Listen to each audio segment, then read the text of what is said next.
we'll address it point by point. The first issue is with John, right, where Matt Hedges proceeded to say that, well, the whole chapter is against me. Why do I get to pick and choose?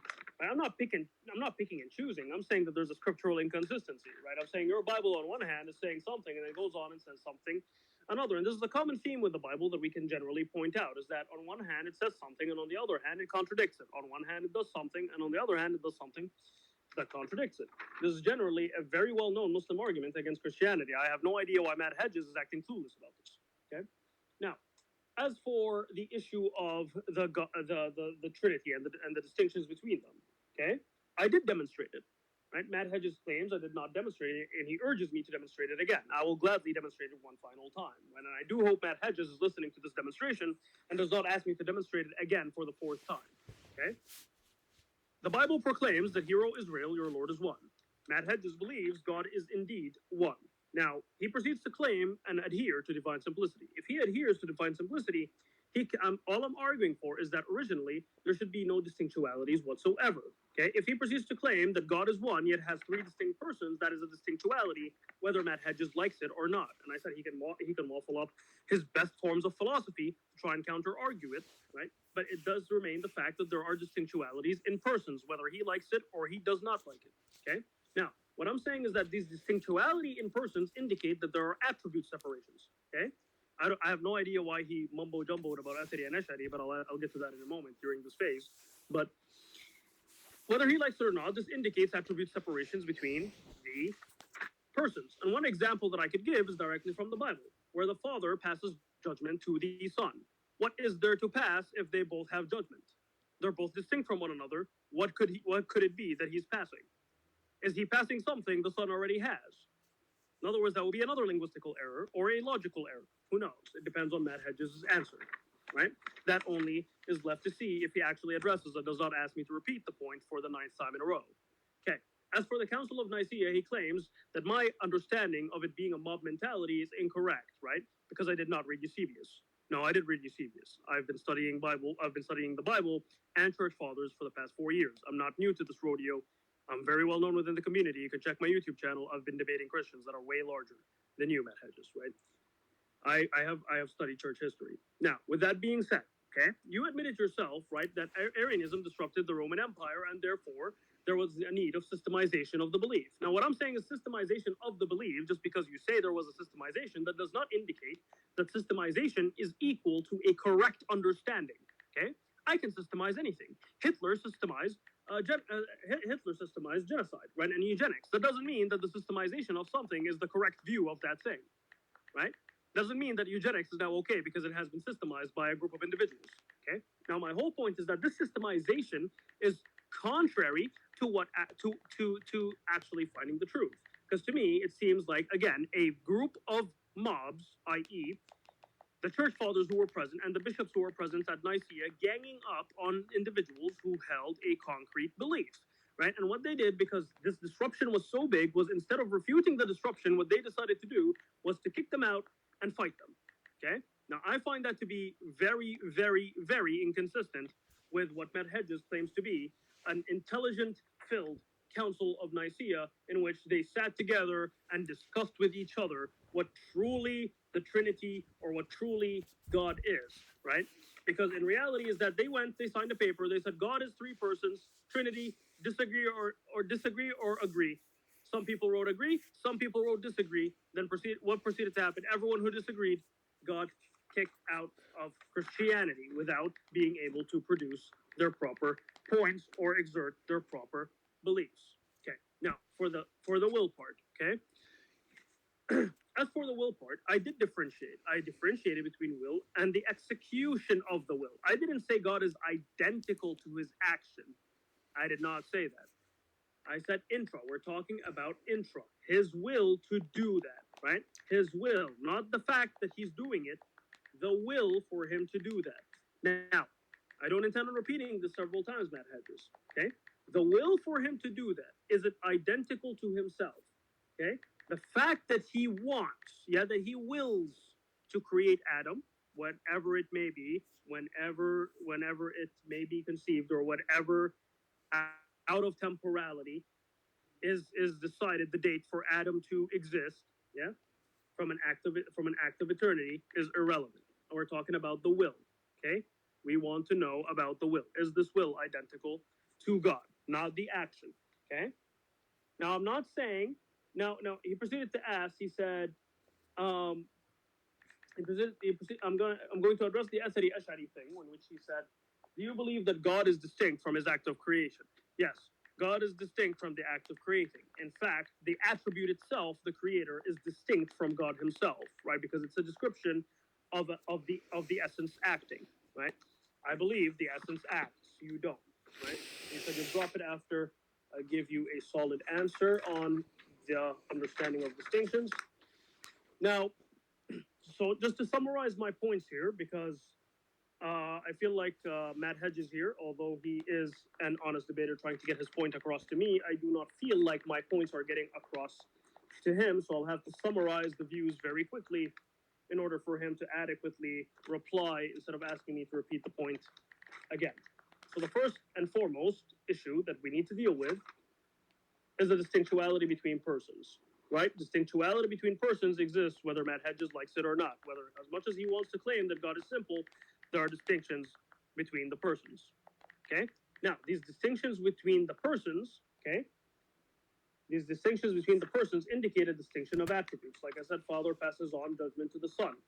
What could he be passing if the Son already possesses judgment? Okay? Now, that indicates a distinction in the attributes, i.e., the judgment of the Son, yeah, is not the same as the judgment of the Father, although it maintains the same will behind it.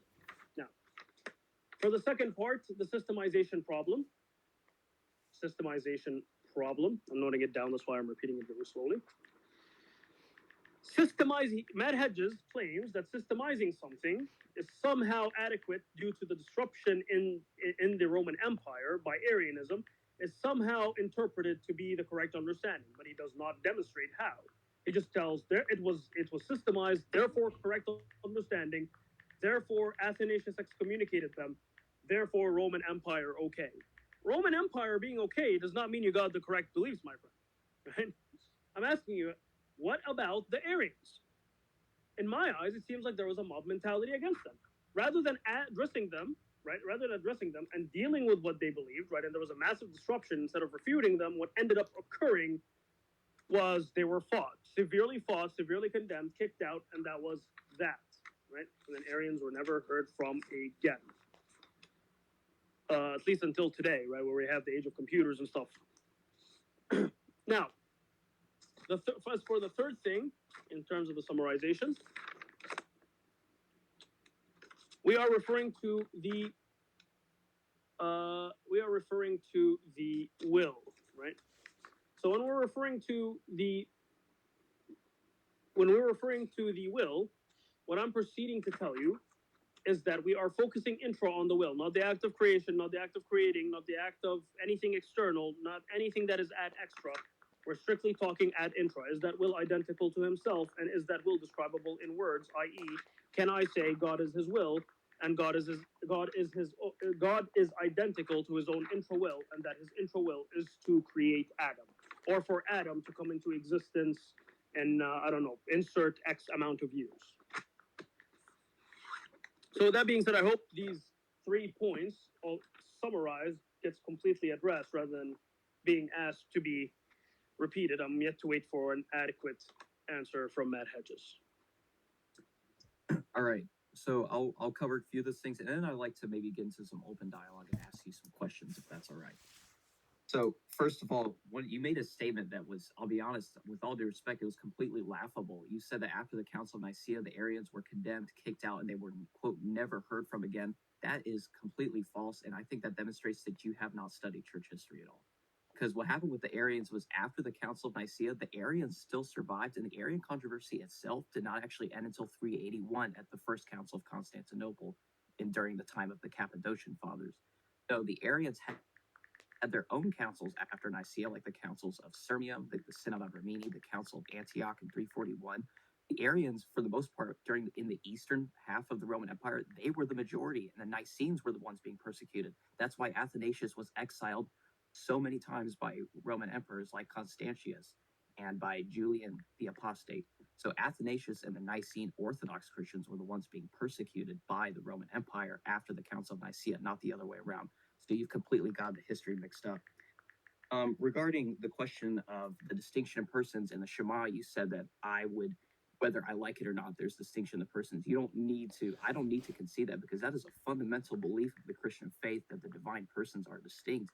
Anyone who denies the distinction of the persons and that the Father is distinct from the Son and the Spirit, etc., they're a Sabellian heretic, and they're not a genuine Christian, and they're not a part of the true church, and I condemn them. So no, when we're talking about divine simplicity, we're talking about the simplicity of the divine essence and the fact that it is not composite. In God, there's no real distinction between essence and existence, and between essence and attributes, as there is in finite being, where there is a real distinction between essence and existence, between essence, substance, accidents, quality, quantity, etc.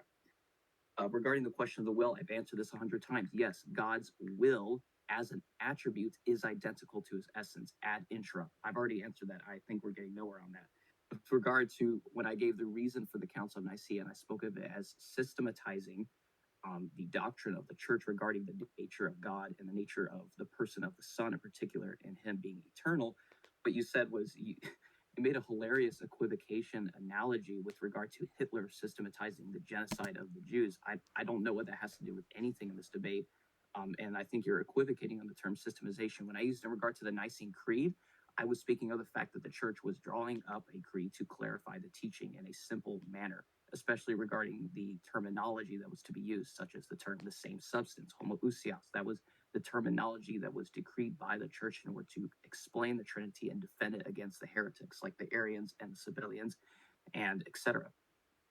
Whereas with Hitler systematizing the Jews, that was regard to an act of genocide and a military war crime that had nothing to do with theology whatsoever. That was an absurd analogy. And so I would like to ask, jihadists this question. You said that in God, you said something along the lines of the absolute oneness of God, there can be no distinction. I would like to ask, in Allah, are his attributes identical or additional to his essence? I said I wanted to get into some open dialogue, so I'd like jihadists to unmute and answer that question. Or if he doesn't want to do that, we can engage on something else. But I would love to get into some open dialogue. I would love to engage in open dialogue, but as far as I'm concerned, you seem to either completely misconstrue my point or not comprehend it at all. The point with me and the Aryans is not me saying on a realistic basis that, i.e., they were never heard from again, i.e., they went extinct. Okay? Obviously, what is meant here, what is meant, one moment, Matt Hedges. Obviously, what is meant here is that they've never been heard of again within Orthodox Christianity. They're no longer considered a faction of Christianity because they were excommunicated, right? No one cared what they had to say anymore. And what I'm saying is that this systemization, just because it has been systemized, they tried to appeal to the systemization to provide it in a simple manner. I'm saying just because they categorized it in a simple manner does not make it true, right? Just because a historical event occurred, that doesn't mean that historical event was good. I never said that. That's why I went on. No, you did try to insinuate that. Now with the second point, which you refuse to address, quite frankly, as far as I'm concerned, is that you're just not conceding on the God's will part, mainly because you seem to be claiming that it's ad extra. When I told you several times, we're referring to the ad intra will, Matt Hedges. Okay? I explicitly said that God's will. I said that we'll get into the open dialogue. We'll get into the open dialogue once I am done. Did you listen? We'll get into the open dialogue once I am done. Yeah? Thank you. So, again, can the moderators please moderate? Because I don't know what you guys are. When I speak, I get told to be quiet, and when he speaks. Okay. So, again, let's continue on where I left off. So the systemization of something, again, does not conclude it being correct, like you're trying to insinuate. Okay? Again, the Aryans, I believe, had a valid point to make, right? And this valid point was merely dismissed. Okay? Just because you've written books on it later, that doesn't mean you've managed to refute the Aryans. Okay? This is actually a problem that happens even intra-Islam, is that people claim they refuted someone just by writing books. Okay? Rather than actually refuting the group. Okay, i.e., waving away the group and refuting them person to person. Okay, what usually occurs between Trinitarian fights, especially in the early church history, right, is that what would occur is that the Trinitarians would come and they say, well, this is what we believe. Right? Anyone who opposes them either gets excommunicated, killed, attacked, or subjected to the systemization of their system. Okay, and then later on, a bunch of historians come and say, well, this is a good thing. Why? Because they simplified it. No, that's not a good thing because they simplified it. Okay, and the reason why I used Hitler as an example is the same form of systemization. You systemize something, you proceed to claim that it is good, and then you insinuate that because it is good, therefore it is the orthodox belief. I'm saying that's not the way things work. Okay, not historically, not politically, not understandingly, not even religiously. Okay, just because a bunch of people come together and the majority says something, that doesn't mean the majority is always correct. Okay. Now, with that being said, open dialogue. we will have open dialogue in a bit, Matt Hedges. Now, I would like to be able to address these points one by one. You will address them in the open dialogue, Matt Hedges. Can the moderators please, moderator, hello? You can call me Matt, by the way. You don't need to call me by my phone. No, I'm going to call you Matt Hedges because you're hedging all my questions. Okay, wait 1 second. Let's just have some order in the chat real quick. It's an ad hominem argument. Can the moderators please? Okay, so go ahead. And what are you guys doing? I guess or what happened? I guess we are, Haqq. You can continue what you were saying. Thanks. So with that being said, okay, is something very simple. Matt Hedges needs to full on address, okay, the issue with the systemization, which he is refusing to do. What he's doing instead is he's tiptoeing around the systemization point by just claiming that, oh, it's an historical event, it happened, they simplified it, the intent was to simplify it, and that's it, end of. Go read some books. No, that isn't the point. The point isn't that it hasn't been systemized.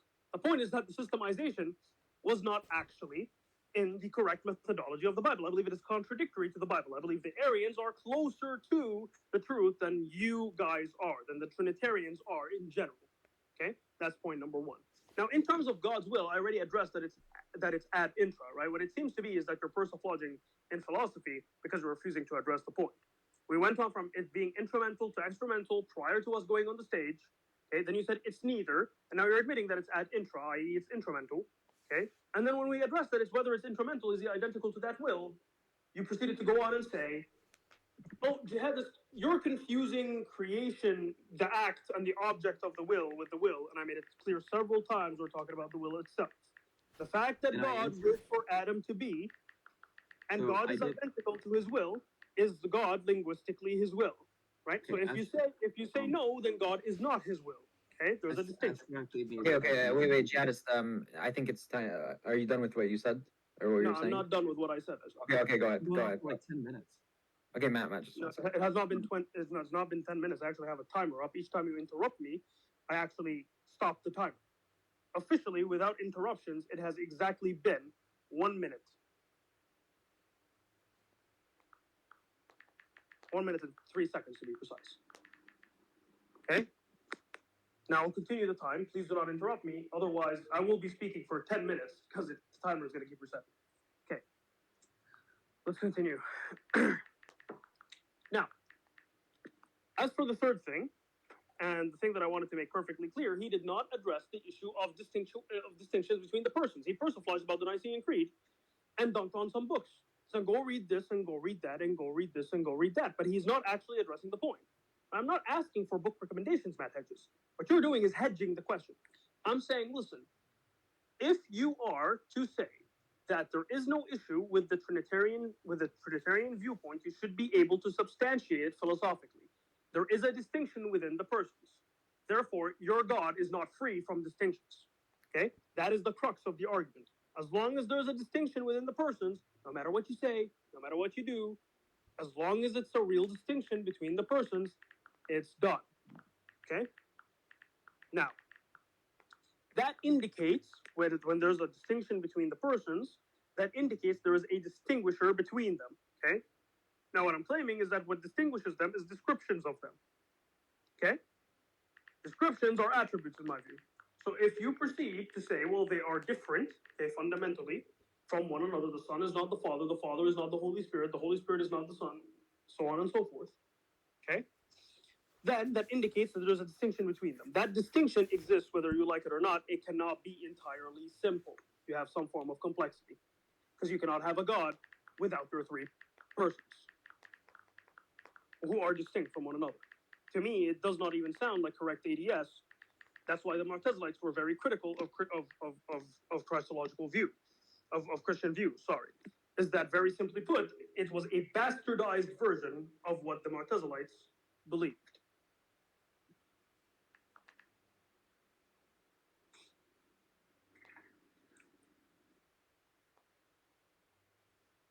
Now we can get into open dialogue. Yeah, seriously. First of all, I did address the distinctions in the persons. Did you hear me explicitly say that if anyone does not believe that the persons are distinct in God, that they're a heretic? I said that out loud, so I have addressed it. Okay. If someone says that the persons are even distinct from one another, are they heretics? say it again. I couldn't hear you. If you believe that the persons are distinct from one another, are they heretics? No, that's the Orthodox belief.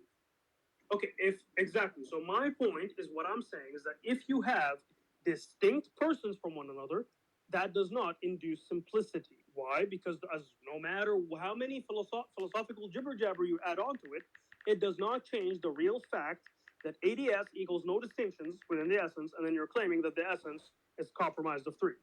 So it doesn't. We would say that the persons are identical to the essence, but they are still distinct from each other because of the relations of opposition. So there can be real distinction in God, but the essence what makes them distinct? Their relations of opposition. That's what I just said. Okay, what is their relations of oppositions? It would be paternity, filiation, and the spiration of the Spirit, the procession, or also called the procession of the Spirit from the Father and the Son. Okay, so these are three differing attributes. They're not attributes; they're relations. Are they descriptions? I mean, we use them as descriptions, but they are really attributed to God. They are real relations. Are they real differing descriptions? What? Are they real differing descriptions? I said that they are real relations, and that yes, we can use them as descriptions. Okay. I've already So answered. if they're real different descriptions, that I'm telling you right now, that does not entail simplicity. It's a bastardized version of what the Mu'tazilites believe, right? Which the Christians copied later on. What I'm saying is something very simple. We came before the Mu'tazilites. You came before the Mu'tazilites, okay, fine. But what I'm saying is that the ideas of ADS did not come prior to the Mu'tazilites.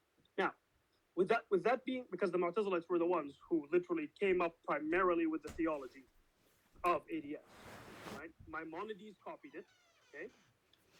Irenaeus also taught the early fathers. And so did Aquinas. So Basil of Caesarea, and also people like Irenaeus. Let's not bring up Basil, because then we'll get into just an EO versus ADS. Because you knew it refuted your argument. That's why. No, the reason why I said let's not bring up Basil, because it'll turn into the EED versus ADS argument, right? Because you understand EOs also use St. Basil as reference, right? Yes, I know. Letter 234 does not teach the essence energies distinction. It talks about that's an entirely different topic. That's the reason I'm saying put Basil aside, okay? Because I'm not here to argue for EED. I think it's also heretical. Okay? Could I ask you some questions? Sure. Just let me finish this thought, and then you're free to ask me a bunch of questions if you want. How about 1 minute? Because you just went on like a monologue for like I don't know how long. I'm not trying to be rude or anything, but I think moderators come in. Sure. What is your question? Okay. So you mentioned the whole issue of persons and distinctions of God, and said that I had not addressed it. You also said the same thing about me and the divine will. I addressed both of those things explicitly. I gave my position. No, you did not, because you're not addressing the philosophical issue at hand. I'm saying, would you agree that if there is a distinction? But you didn't like philosophy. I have a minor in philosophy. So I'll repeat the question again. Okay. If God, is three distinct persons, is this distinction real? Yes, the persons are really distinct from each other. Can God have any distinction? Yes, I just said that. Okay, if God can have any distinctions, and these three are distinct, okay, what are their descriptions? What are the distinct descriptions of them? That only belongs to them. So the Father is forever begetting, right? Yes. And the Son is forever begotten. Yes? Yes. Okay. Yes. Okay. These descriptions, are they intra or extra? They're ad intra because they're imminent procession. Okay. if they're ad intra, I'm saying this distinct description that you're claiming, it indicates that in ad intra there is a distinction. Okay, your God, in other words, your argument for ADS falls apart because now you argued for in your worldview at least, a complex God, because you're saying there's a complexity intra. Right, from your own world, I don't believe it's a complexity. Right. So what I'm saying is something as follows. Right. You could say that it's not as much as you want, but you need to demonstrate that philosophically.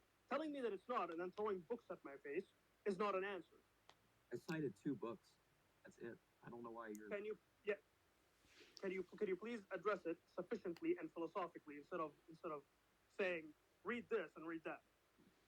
Okay, a couple things. I'll address it, and then I was the one asking questions originally, so I want to also ask you about the issue of Tawheed and whether or not Okay, your we'll talk. Yeah, we'll talk about Tawheed. Oh. We can skip this and talk about Tawheed straight away if you like. No, I want to address it first because you keep wanting me to address it, even though. Yes, please. That's absolutely.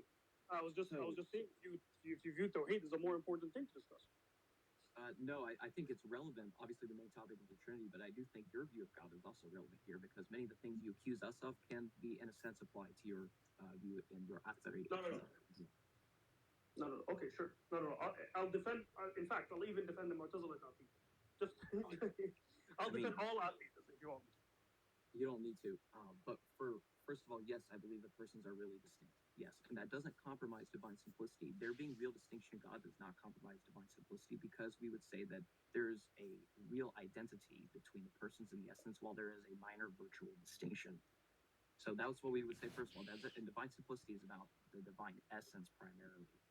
So that's the point. The real distinctions in God does not prove or disprove divine simplicity. Second of all, I want to ask you about Tawheed, and I want to keep this under the framework of the Trinity. May I just make a quick comment?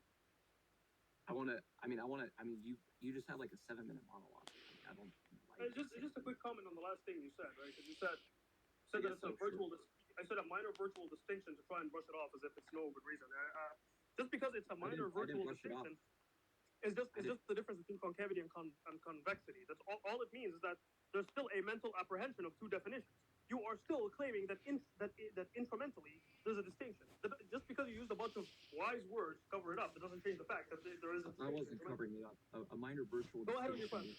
question. A minor virtual distinction refers to something that is in the mind but with the foundation of reality. Sure, I just gave you directly the definition of a virtual distinction. Yeah, you appeal to geometry in physics about concave and circles or something. No, this is distinction in philosophy, right? It's a difference involving the mental apprehension. I gave you mental apprehension of 2 definitions, but which cannot be realized outside of the mind. Okay, as any. Well, with the foundation reality, it's not a completely rational distinction as categorically defined. That does again. If you still claim that it is a virtual distinction, okay, what you are proceeding minor virtual is that distinction. it is only. Yeah, when you say it is a minor, when you try to proclaim that it is a minor virtual distinction, the reason why I'm saying you're brushing it off is that now you're proceeding to claim that they're only conceptually distinct. The persons only conceptually persons themselves.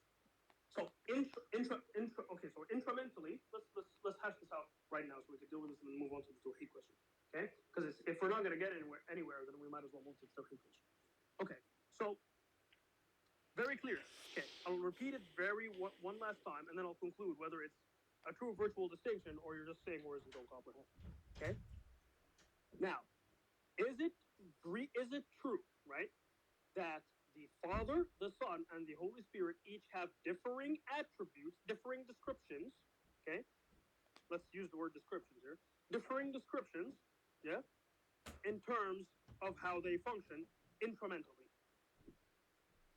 We would say that it's not different attributes because you don't understand the distinction. It's a yes or no question. Let me finish. I said description. I'm not going to answer every question the way you want. I'm going to explain what we believe in an accurate manner. So first of all, we say that the relations are distinct. They are really distinct relations, but we wouldn't Matt. Let me finish. I'm not interested in a persiflage. No, I'm not going to let you finish if you're not going to address the question head on. The attributes. Is there a real distinction, Matt? I don't intend on repeating this to you, right? Because I'll treat you like a baby if you want me to. It's an open dialogue, my friend, right? Don't complain when it's an open dialogue. Again, I'll repeat one last time, okay? It's a very clear-cut question. I'm not interested. This is very common with you Christians, that when you're asked a question, you don't answer the question. You run off to a different topic and then waste it away with person parts. Is there a real distinction instrumentally or no? Okay. There is a real distinction between the persons, but this is not attributes. You equivocated on persons and attributes. I said we'll use the word descriptions. Is there, again, I'll repeat the question. This is the final time I'll repeat it. If you refuse to answer it, we'll just move on to the Tawheed question, right? It's very clear that you're persiflaging instead of addressing the point head on, right? Which is a common hallmark of Christianity. So again, does God maintain, okay, in the persons in your worldview, differing real descriptions to one another instrumentally? Yes? No? I don't know. That is a loaded question. By descriptions, do you mean distinctions? Yes or no? I want to understand your question. Okay, descriptions. What you're asking, what do I mean by descriptions?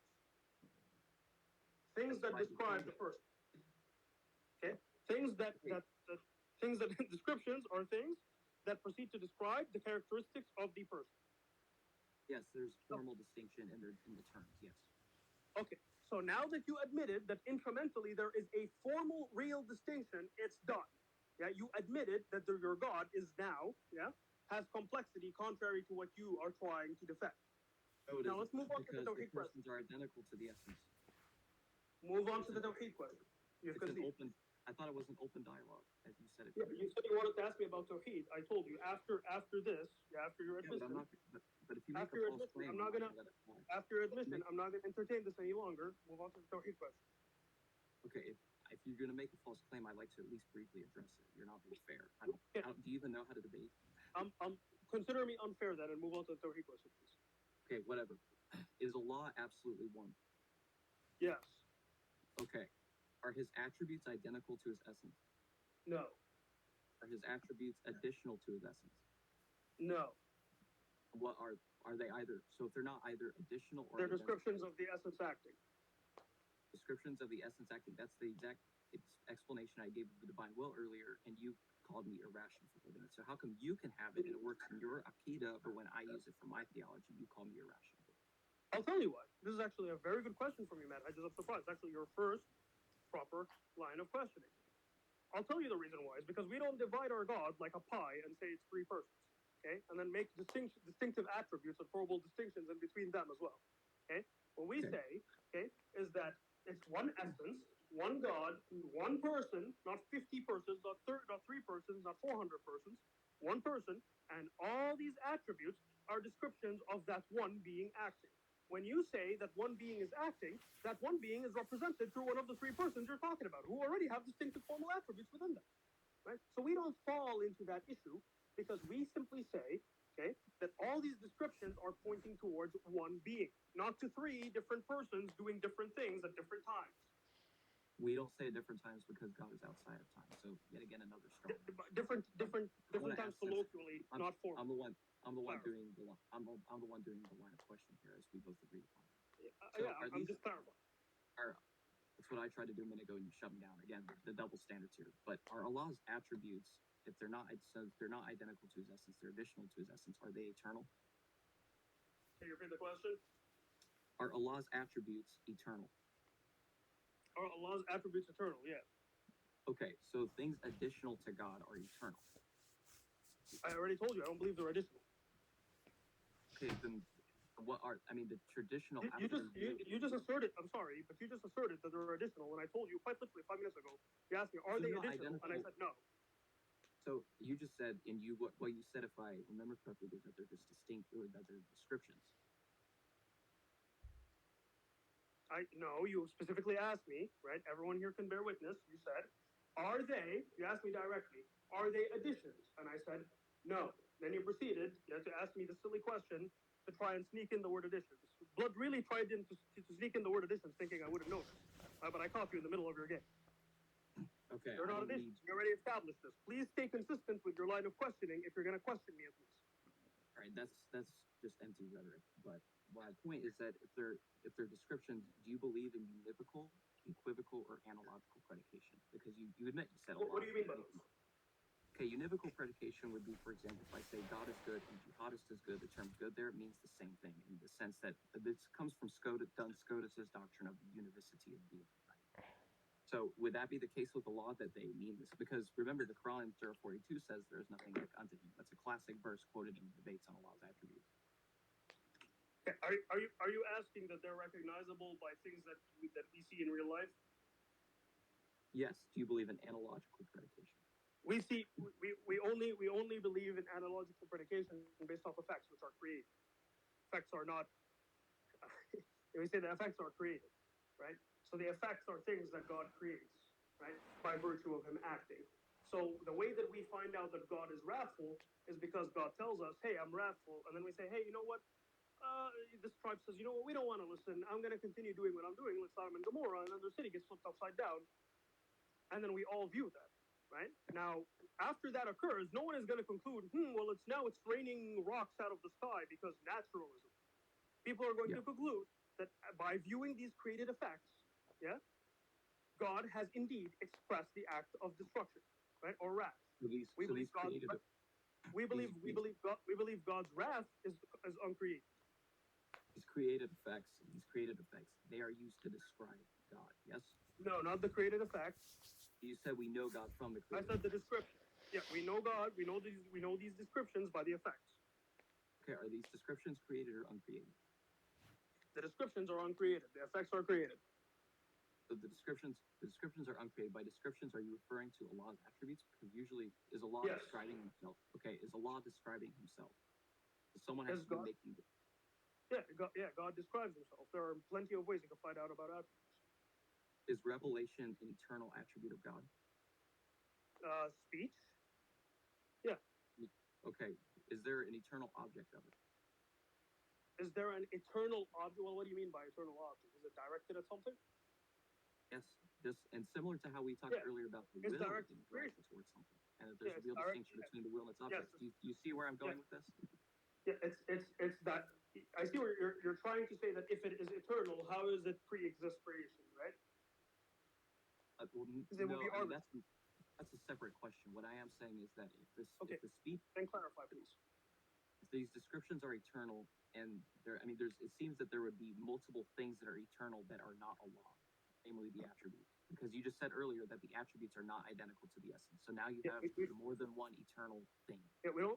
Okay, so just so I clarify, when I say descriptions, don't think of descriptions as floating things. Okay. We don't say that they are considered things and there's a multiplicity of things. Okay, we say God is one thing and there are descriptions that describe that. It describes that thing, i.e., the essence acting. It's not a multiplicity of things. Okay, that's just you miscomprehending our creed. Now, we actually already condemn a group called the Karamiya for doing what you just said. The second a lot of his attributes.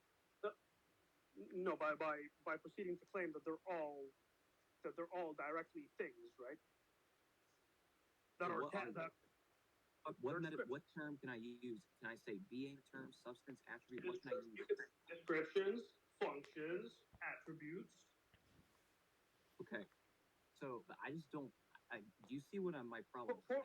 For example, I'll give you a quick rundown. Let's say that you get angry very often. Okay, so you are called Mad Hedges the Eighth. Okay. Why are you using human analogies to describe Allah if there's nothing like unto Allah, like the Quran says? I'm not using it to describe Allah. I'm using it to help you understand the dilemma by giving you a more practical example. I'm not comparing you to God. One moment before you emotionally spill over the place over my example. I'm not emotionally spilling over. I'm asking you a rational question. One moment. Well, I cannot answer the rational question if you keep interrupting the answer. Okay, but are these? Whatever. Go ahead. Great. So, as I was saying, okay. Now again, okay. I'm not comparing you to God, Matt Hedges. Okay. Don't take your mark. Don't get on your high horse. Okay? I wouldn't compare you to God. Okay. Not on the high horse. I would not compare you to God. Right. What I'm doing is I'm providing you a practical example. Yeah. In order for you to recognize, the distinction that I am referring to. Okay? Now, with that being said, that this has nothing to do with God having the most perfect of attributes, and then you having a lesser of them, and then somehow they're similar. Okay, this is an entirely different topic. Now, with that being said, okay, let's say that you get pretty angry. Okay, I'm gonna have to change it. Let's say you waffle a lot. Okay, so you are called Matt Hedges the waffler. Okay, so Matt Hedges the waffler, would you say that your waffle, yeah, The that ad your waffle? hominem arguments aren't going to work. It's not an ad hoc. It's an example. Who said I'm not calling you that? No, I just mean generally. You just said that. Would you like me to change it from? Would you like me to change it from Matt Hedges the waffler? I don't care. Go on with your analogy that you're using to If you describe if you don't, nothing that according to your con you can't do. it seems like I don't know, man. Okay, if you don't have a According to problem, your don't Quran interrupt the says you example. can't be doing this So right if you now. so if you are Matt can't use Hedges the created waffler, effect to describe God because there's if nothing you are like if unto you Allah. I'm not talking about the created effect. Stop using this as a cop out. Again, I explained it. I don't I'm intend not on using explaining this it as a again. cop out. I'm using the very own I'm language trying which you to use. explain to you, Matt. I'm I'm using trying. the language which you use. Matt, How hard is this? This is not that hard. Matt boy, you're doing it again. Okay. When you're You need to about to talk get to me like cornered, I'm you begin slow. talking a lot. I noticed this about you. Let me finish. Okay. Let me finish so the audience can fully understand my worldview. Okay. Now, I'm not comparing you to God, so I'm not making any form of similarity. I believe there is nothing like God. Okay? Now, me using an example of distinction to help you understand the distinction that I'm talking about is not me comparing you to God. Matt Hedges, like I said, I wouldn't compare you to God. I'd compare you to something else. I don't know, like other created things that I would not mention in this debate because you'll cry ad hominem. Okay? But what I'm saying is something very simple. Answer the question so then you may understand the distinction. Don't worry about what I do. Okay, you're making an internal critique. Stop waffling about my beliefs. Now, if I call you Matt Hedges the Waffler, okay, is your waffle identical to you? No, because there's a real distinction Okay. in creation and Now- finite being between. Let me finish. I disagree. There's a real I distinction. I disagree. I disagree. I don't say that's why that Okay, you're. Can I? I don't think that's why if you're you're not gonna ask me- identical to waffling. One moment. Excuse me. If you're going to One ask me a question, if you're going to ask me a question, you have to let me finish. I don't think you know how to. It's a yes or no question. It wasn't a explain yourself question. Do you allow I people don't to be able know to to clarify and explain things? Imagine if I did that to you about what So- you're saying right now about a lot of attributes. I can So answer with yes or no's, my friend. You're not asking yes or no questions. If you ask yes or no No, I'm questions, saying we'll what if move on. I did? I'm trying to show you how Do inconsistent it. you're You can saying. do it. You can do it if you want. No one's stopping you, dude. You can do it. You can ask me yes or no questions. I won't cop out like you do and make like a gigantic persiflage. I'll say yes or no. When have I ever made a personal flag against you in this debate? Not a personal flog, a persiflage. Do I need to teach you English on top of Islam? No, I don't. Okay, I can't even hear you. Okay, persiflage. Open your ears then. Right. I think you lost your attribute of hearing. The persiflage means when you get told something and There's a persiflaging. distinction between the habit of the One actual moment. attack. One moment. When I proceed to tell you, that you're persiflaging means, okay, that instead of answering the question directly, you write to me an entire filibuster filled up with 200 words, okay, explaining your belief instead of answering the question. If I ask you, is Hitler good or bad, and your answer is, well, Hitler is a guy from the 1940s who had a very crazy mustache and he killed a lot of Jews, you're not answering my question, okay? And that's what you're doing. So it was a yes or no question. So if you're not identical, I'm saying I don't believe that you're not identical to being the waffler, not because creation is all complex, albeit it is true, right, that it is all complex. The argument here, right, that I'm trying to propose is that the reason why you're distinct is because your description is describing something that you're doing, i.e. waffling. Okay? Now, with that being said, because it is entirely instrumental, it cannot exist as a separate thing, making it impossible for it to be a multiplicity of things. Okay? Now, that has been answered. With that being said, all I'm saying is as follows. The attributes of God are descriptions of the essence acting. I believe the essence acts. You don't. That's why you see a problem with it. Okay? Now, I say the essence acting, these descriptions are not things, i.e. they're not a multiplicity. They describe the essence acting alone. It's one being, he acts, it's done. Ras is these descriptions are uncreated. Okay, Ras, the creator, All these things are uncreated. The effects are created. So when God reveals his wrath, okay, this wrath has effects. Okay? I'll give you an example. Okay? Okay. God reveals his wrath. God reveals his uncreated wrath. Okay? This wrath, okay, is the essence acting. So what does the essence do? Let us say he proceeds to lift up the town and flip it up. The town gets lifted up and flipped upside down. Okay? Causing complete havoc. Okay? That effect is created, albeit caused by the uncreated being. It was caused by the uncreated being expressing his wrath.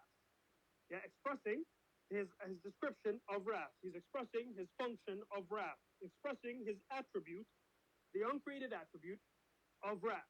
Now, if you are saying that there is a possibility in which a created thing can describe an uncreated thing, then I'm telling you that you only know your God, not through your God. You know your God has to rely on contingent things in order for you to know it. Might as well become a deist at that point. Okay, I just don't understand. I feel like we're not getting where I don't understand how you can use a created playing God or give an analogy for God to try and I'm trying to stick close to what your language is so I don't misrepresent you here. I don't see how you can use a created thing to describe God when the Quran explicitly says that there's nothing like unto Allah. I mean, I hope you know that the point that the direction I'm going in this argument is to show that distinctions regarding God do not mean that we are violating divine simplicity or saying that God is not one. In both of our cases, I'm trying to. The reason why I'm making this internal critique is to try to show you why, from our perspective, making a real distinction between the persons, the hypostatic relations, and God does not multiply its essence or compromise divine simplicity.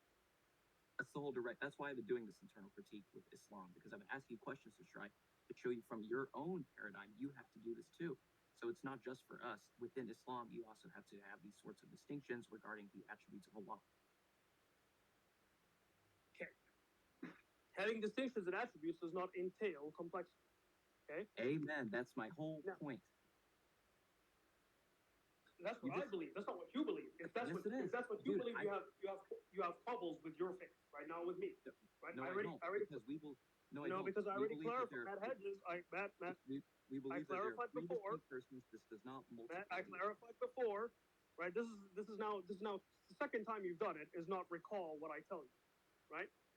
Because I already clarified. I said we don't have this issue because we don't slice our God into a three-way pie. Okay. Neither do we, because that would the defy Father, the the Son, the Holy Ghost, the Holy Manlet, and the Wojak. Now we don't divide our God into persons. We say God is one. Okay, so we don't fall into this error because we don't claim that these distinctions, okay, that these distinctions are things. The persons are things. Okay, the Son is a thing, the Holy Spirit is a thing, and the Father is a thing. We say God is one thing. You say God is three things. Okay? That equal one essence. Okay? Now, what I'm proceeding to tell you is that you cannot have three things that equal one thing. Now, because that entails that one thing, okay, is complex. Because it has three other things in it with three different things within that. Okay, that's complex. You're misrepresenting our position again. And I'm not misrepresenting your position because we went over it and you conceded, Matt, please. And you conceded halfway. No, what I said was that the persons are identical. You conceded halfway through, and then we moved on to the Tawheed question. Now, with that being said, with that being said, Matt, you're doing it again. Okay, listen, if you want me to keep babying you, I will baby. I will eventually baby you. Yeah. No, you don't need to make the ad hominem. Right? It's not an ad hominem, right? You going on a monologue and trying to use you going on a monologue and trying to use cheeky insults is not going to. In your words, Matt Hedges, in your own words, right? I'll give you what you told me. I'm not gonna answer in the way that you want me to. I'm just gonna go on and explain my view, right? Now, if you ask me a yes or no question, I would answer you with yes or no. But if you ask me, what do you mean by this? How come this cannot be? What do you mean by that? And what is this? And perhaps what is that? I'm going to give you, yes, a full-on explanation. If you ask me a yes or no question, you wouldn't hear me talk for 2 minutes. You'd hear me just say yes or no. But then you ask me a question that requires an explanation and then complain. Okay. Now, with that being said, like I said, we don't divide our God into a three-way pie. Okay, so we don't fall into that error. So when I say these distinctions, okay, do not entail complexity, what I am suggesting is that I'm saying we don't say God is a multiplicity of things. God is one thing, and these descriptions are attributed to him. And we say these descriptions are not things, contrary to what you view as things. Okay, well, first of all, we do not believe God is a three-way pie. That's yet again another straw man, because the persons, the real distinctions between the persons, do not divide the essence. But that I don't know how many times I have to keep explaining the same things to you. I mean, if we're going to talk about babying people, I don't know how many times I have to keep doing it.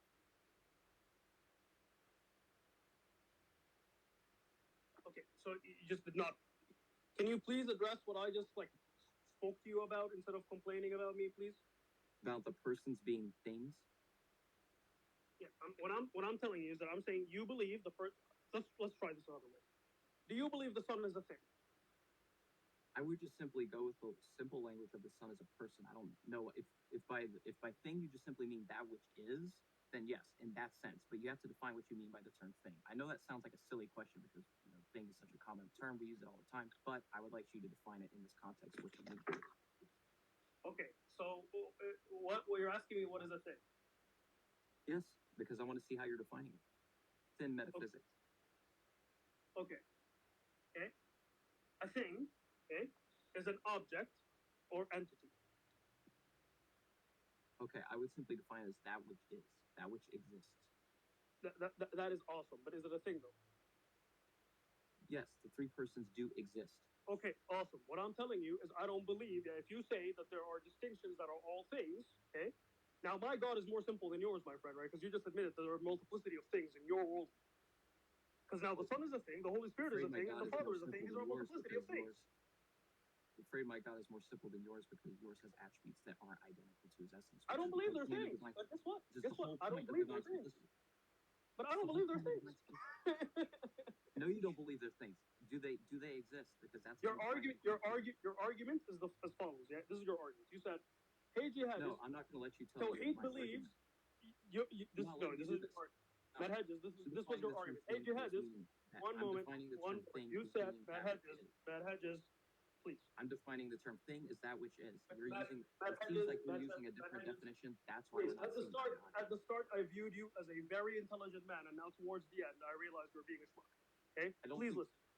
You're the one being a smirk. You're the one making all sorts of cheeky comments. I didn't say smirk. I said schmuck. You don't want to talk about that. So what I'm saying is that now you've admitted, okay, your entire argument is that, well, Tawheed wrong because Tawheed has a multiplicity of things. Okay? And your whole argument is because they believe one moment. Your whole argument is that Matt. Your whole argument is that the Trinity is wrong because there's distinction. Not him. You're not going ham. You're not. Okay, one second. Both of you, calm down. Both of you, calm down. We need some order in this. This is how I speak. You already know. Yeah, no, I know, but look, let's not interrupt each other. This is Matt. I want to ask real quick. Is this Sheikh Uthman? Wait, me? No, jihadist. Me? Why would I be Sheikh Uthman? You sound like. But who is that? Who is that even?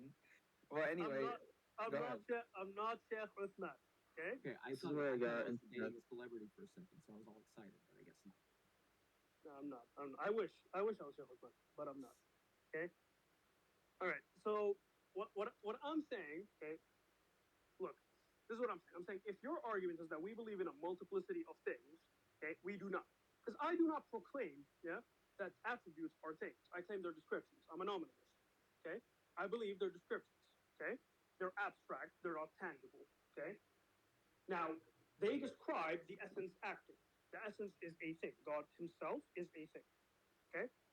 Now, the reason why we don't fall into the same error you guys do, okay, is when you come and say, well, listen, jihadist, you believe in a multiplicity of things, I do not. And then I ask you, is the Son a thing? And you say, yes. Is the Holy Spirit a thing?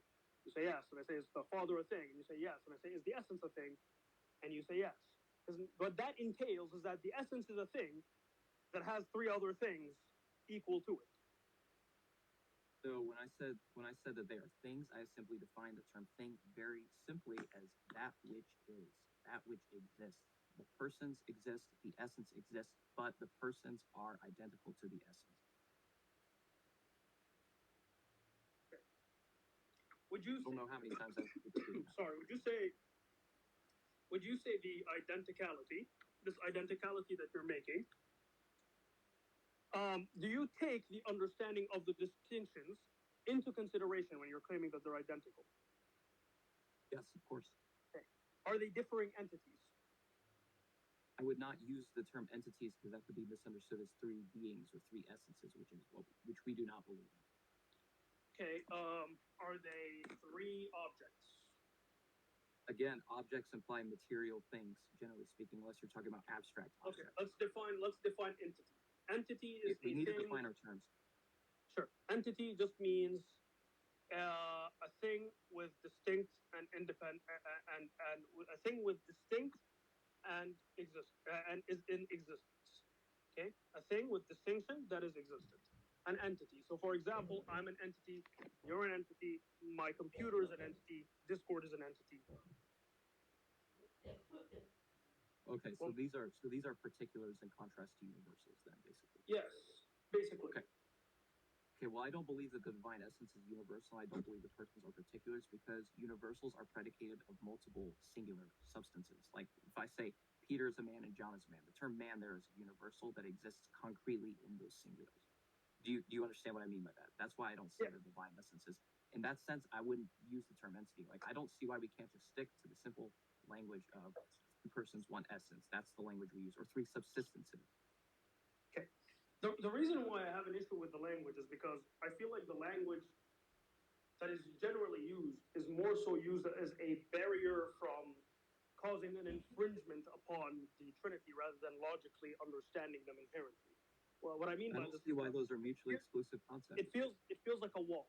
Yeah, it feels like the words that are generally used by Christians is like a wall to stop us from peering into the whole logical flow. You don't need to feel that way because there's no mutual exclusivity between safeguarding Trinitarian, conciliar, biblical orthodoxy, but also being logically coherent in how we explain it. So you made a false dichotomy. This is not a false dichotomy. It's a 100% true dichotomy. And the reason why I say this, well, you have to demonstrate. Yeah, that's what I was about to do. As I said, the reason for, right? So the reason for, like I said, okay, is again, we need to be clear with the terms. Okay, using these random vague statements do not justify the means. I.e., it does not justify as a proper explanation for you to believe in X or B or A, right? Because if there is no logical backing to these words linguistically and the definitions are not made clear, then whether we like it or not, we're speaking in vague terminology, right? I could say the light is a shadow and mean something totally different, right? So we need to clarify the exact terminology we're using. That's why I got on to the thing. Now I'm saying we don't have a multiplicity of things. You do, right? Because, like I said, objectively, you believe that the Trinity are distinct. They're different entities than one another. The Son is a different entity than the Father, and the Father is a different entity. I said that we should stick to the Orthodox language, and I can define terms like essence and person for you if you want. Well, we could use the Orthodox language, but, as the saying goes, right, we also use less horses and less bayonets, right? Obviously, but I can define those terms. I know many Christians who philosophy say has advanced.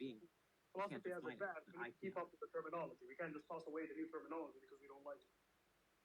We can if it would infringe upon what divine revelation teaches us about the nature of God. Yes. Okay. Well, I just gave you the definition of a thing and the definition of an entity, right? I gave you a definition as well. Okay, an entity is just a thing that is distinct and in existence. Do you believe the Son is distinct from the Father and they're both in existence? Yes. Okay, so they're entities. So they're things.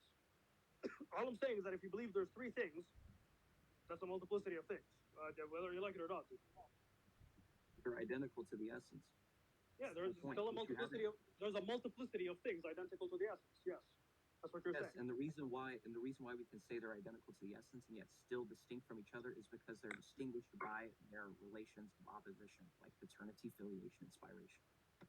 Like this, Thomas Aquinas talks about this in Prima Pars and the Summa. I just wanna make this clear. So you agree that it is a multiplicity of things that are identical to the essence? if we're using the term thing as a distinct person in existence only in that sense, in this context for now, would I be okay with it? But like I said, I would prefer to stick with the Orthodox language. I don't see why we can't do that. With the language that's generally been used historically. It's like I presume you would want to stick with the language that has been used within Orthodox Islam historically, rather than making innovations. So for me, I already told you, I don't. If you would like to believe that the essence is a multiplicity of things identical to it, I say that is a gigantic problem. What I say is as follows, and I believe mine is generally more logically fluid, is that a multiplicity of things indicates complexity, and I don't believe in a complex God. I believe in a simple God, and so I say that the descriptions are not things, right? Otherwise, we wouldn't have one God. We'd have 99 gods and all the other attributes as well. Okay. So because they're all things that are identical. That are. So what I'm saying is essentially, I reject as an entire basis for fact that God has a multiplicity of things. Okay, are the attributes different from each other? Yeah. Okay, so they are different things. No, they're not things. They don't Don't speak in things.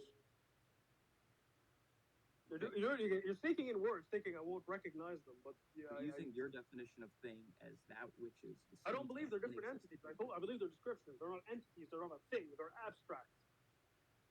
If they're They just describe the essence acting. It's an expression. If they're just mere names or mere descriptions, then you're basically doing what people like the Jahmiyyah did when they divested Allah of all attributes. No, because the Jahmiyyah say that these attributes are mu'attala. And it's Jahmiyyah, not Jahmiyyah. I don't know what the Jahmiyyah means. Means a watering pot. Forgive my bad Western pronunciation of Arabic. But okay, no problem. In terms of no, it's not Jahmiyyah, because what the Jahmiyyah believe specifically are three things. It's the hallmark of the Jahmiyyah. Okay, number one, they believe that all the attributes are mu'attala. Okay, they believe that God is so transcendent that he cannot be a thing, and no, and all anything that describes him, yeah, and anything that describes him at all, okay, or any description of him at all, or any existing attribute of him at all, depending on which view you're arguing against the Jahmiyyah against. That's why I said these three different statements. They would say it's all conceptual. It's not real. Yeah? They would say it's even impossible. Yeah, they'd say the essence is merely conceptual. Yeah? It's So all. In other words, the Jahmiyyah believe God is only in your head. And rather, he's just. That's atheism. Well, you're very, yes. Actually, amazing point. You said that is atheism. You know what is the primary argument against Jahmiyyah? Is that they're describing nothing. There you go. I mean, being can be, the term being, we're talking about thing, being. The term being can be used in two different ways. It can simply be referred to within an Aristotelian framework, at least, which is what I believe. It can simply refer to anything which involves the 10 Aristotelian categories, or anything of which you can make an affirmative proposition. Aquinas talks about that in his treatise on being in essence. So that would be one thing. But again, I still don't see how you're not getting the point that you're saying that a multiplicity of things indicates complexity. That is what you said, right? Yeah, I don't believe in a multiplicity of things. Okay, is there a multiplicity of attributes? Is there a multiplicity of descriptions? Yeah, but the descriptions are not things. Okay, I didn't use the term descriptions or things. Are there a multiplicity of attributes? There's a multiplicity of descriptions, yeah. Yes. Are these descriptions attributes? Yeah, yes. Okay, so there's a multiplicity of attributes. Yeah. Okay, multiplicity of attributes or attributes, these are things that exist. No, in that sense, they're not things. Okay. They're expressions. Expressions are not entities. The term thing, I'm simply referring to that which is. I gave this definition earlier. Yeah, I already clarified the point. I told you I don't believe they're things. I don't believe they're entities. According to my definition, then you wouldn't believe the attributes even exist at all. You're not getting. No, I don't say they don't exist at all. right? I don't believe that in order for an expression to exist, it requires to be a thing or an entity or an object. There are things that are not Simply mean entity nor objects that exist. simply mean at which the attributes are, they exist. In that sense, they're things. I know that doesn't fit. I know you wouldn't use the term thing because you're defining the term thing differently. I get that. I understand that. Right, so when I use the term thing, I'm not using it the way you're wanting the word, the way that you defined it. Excuse me. So Point what is do you that if define as thing? that which is, I've said this like 10 times. A thing is Okay, that well- which is. Well, then anything is a thing. Exactly. Okay. Well, would you say then that the distinction itself that are intra to the Son, for example, the fact that he's eternally begotten, that's a thing that is separate from the other thing that the Father has, which is that he's eternally begetting. Okay, so well, paternity is a real relation, but paternity and filiation are really distinct relations. Yes. Okay. So if this was the case, okay, so then I see the issue. Our issue is with the definition of thing, then, right? Yes. Okay, so I It seems generally that way. believe that the thing is an object or an entity, right? I think this is one where we could end on a good note, or if you have any more questions, you could ask them, I guess. Is that at least we clarify our differences. I personally believe a thing has to be an object or an entity. I believe attributes are abstract, and therefore, when I refer to them as, or when we say that, or we refer to them as things, we only mean it in an abstract manner. Yeah, they're not. How do I explain it? An They don't object exist in or an reality. entity. No, we say they exist. We say they exist in reality, but we don't say that it is an object or an entity. Okay, so I would just simply I think we're We say basically saying the same thing it's a differently. description. We say it's a description of an entity. Okay, so I'm using obviously a more simple definition of the term thing. I think you seem to be using it to mean anything that is grasped or that can be grasped by the intellect. No, not necessarily. No, not anything that's grasped by the intellect. Are there things that obviously there are things that exist outside of our intellect, but our intellect can't perceive them, even though it can't fully comprehend them. Yeah. So it's not anything that is grasped by the intellect. So Okay. what I would define anything is just strictly if something is an object or an entity. So, for example, if I say that there is that the attributes are the best way to explain it is as follows. If I say that there is a multiplicity of things, I would be saying that there's a multiplicity of entities. As the best way to describe it. But because I believe that they're abstract, I'm saying that they are descriptors of the essence, i.e., what the attributes are is just the essence itself expressing, rather than That's divine simplicity.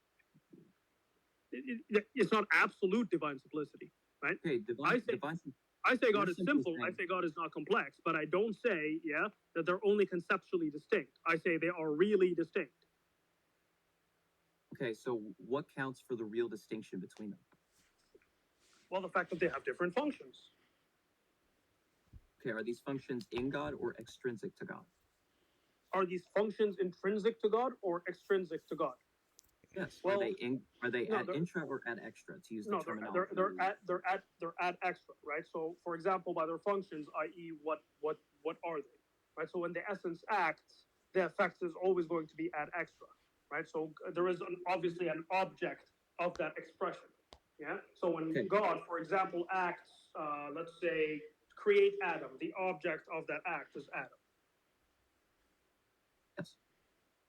I have no issue with that. The thing is that if you said they're ad extra, which really surprised me, I thought you'd say they're ad intra. The fact that they're ad extra means that there are things outside of God which account for a real distinction in God. No, it's not more so like that, but more so in the understanding that we can recognize these attributes, these descriptions, mainly by effects that occur ad extra to God. So we say that there are things ad extra to God, yeah, that help us understand God himself and his expressions. So when God expresses something, the essence is acting, and the object of that expression is ad extra. Okay, so these created effects or descriptions. The descriptions are ad intra. They're only ad extra in act when they're expressed. Okay. So these descriptions, so they can only, so it only, the only thing that accounts for the real distinction is an add extra function. Yes, in order for you to recognize them, there Okay. requires to be an add extra function. Okay, so that would mean that since there was a time when nothing other than God existed, that means that there was a time which the attributes were not really distinct. No, we say they're distinct, yeah? It's just that they were unexpressed. But you said that what accounts for real distinction is a thing out is a function outside of God. You said it's add extra, and that this No, I function didn't say what real accounts for it distinction. is a function outside of God. That's what you said, and I said, no, it's not more so like that. I said more so the effect is add extra, and the description itself is just an expression that is add intra. Okay, you use the term function. Is that function that accounts for the real distinction add extra or add intra? Well, no, they have a different. So the way that I would describe it is as follows, right? I would say, look, okay, when God creates something, okay, what is the function of this description? Okay, is that God brings things into existence. Yeah. Yes. Yes. Okay, that is that function. Yeah, is a expression. Okay, it's an expression of God. Now, the object of that expression is always ad extra. Yeah. While the attribute itself is ad intra. Yeah. He possesses those expressions. He Is the real possesses those distinction descriptions. is the real distinction between the attributes ad intra? Is there real distinctions between the attributes ad intra? Yes or no? Yes. Okay, then that means that there is a multiplicity of attributes in God because you said they're But really not distinct. things. Yeah, but I told you, but they're not things. We don't. Again, I'm using the term thing as simply meaning that which is. I'm using it in a way that it can Yeah, I fit would say within it's your not a paradigm. sufficient. Yeah, I would say it's not a sufficient understanding of thing. Okay, I gave you a simplistic definition. I don't see Because what if it's anything that is, and therefore that if it is, it's a thing. Okay, well, do you believe? How do I explain this in a way that you could understand? logical contradictions. Do I believe they're things? Mm, actually, that is a good one. I would definitely like to know the answer, but that was not what I was thinking of. I would say that they are say that we perceive them by an act of simple apprehension, but we don't affirm or deny anything of them. I mean, we can obviously after in second intention we can deny that they're logically coherent because that would, of course, we both agree on the law of contradiction, obviously, or the law of non-contradiction. The best. Okay, here's the best way to explain it. Virtual particles, the one that I was thinking of, right? Would you Okay, say you're gonna have to virtual? explain this to me because I'm not good with physics. So I Okay. mean, metaphysics is what I study, not physics. Okay. Shoot. Okay. I'll try to explain them as best as I can. Virtual It's all right. particles. Okay. Virtual particles just simply as follows. Okay. They're viewed as excitations of underlying fields, but only appear as forces conceptually and not as detectable particles. So they're not really particles, they're just conceptually particles, hence the name virtual particles. Okay. Using this as an analogy for Allah's attributes. No, I'm saying what I'm saying is that I'm trying to explain to you my understanding of a thing and why I say your understanding is not sufficient enough to clarify what a thing is. Okay, when I used that definition, I was trying to clarify what I meant when I spoke of Allah's attributes as things. I wasn't using in the sense you're using it that would be inconsistent with your. Yeah, you're saying what is, right? Yes, the I'm saying, attributes are. The attributes are. Yeah, you say they are, and therefore they're things. Well, I'm telling you, well, are virtual particles, yeah? Best way to ask is, are virtual particles things in your definition? I don't know because I'm not a physicist, as I said earlier. Okay, so then I guess either you could choose to take my word for it, or you could choose not to. It's entirely up to you. I'll take your word for it for the sake of this debate regarding virtual particles. Whatever. But in your, I don't think it's really relevant. but in your definition, they wouldn't be a thing, right? Although they are. The reason being is that, well, they only are demonstrably, but not actually. What do I mean? Though there's going to be a whole lot of boring physics talk, but at least, Okay, I mean, like at least they're no virtual particles, right? So, so like I said, since I'm not a physicist, I'm willing to take your word for it for the sake of this discussion. But I feel like that doesn't really touch on my point, which is that you said that the real distinctions are ad intra. They're in Allah.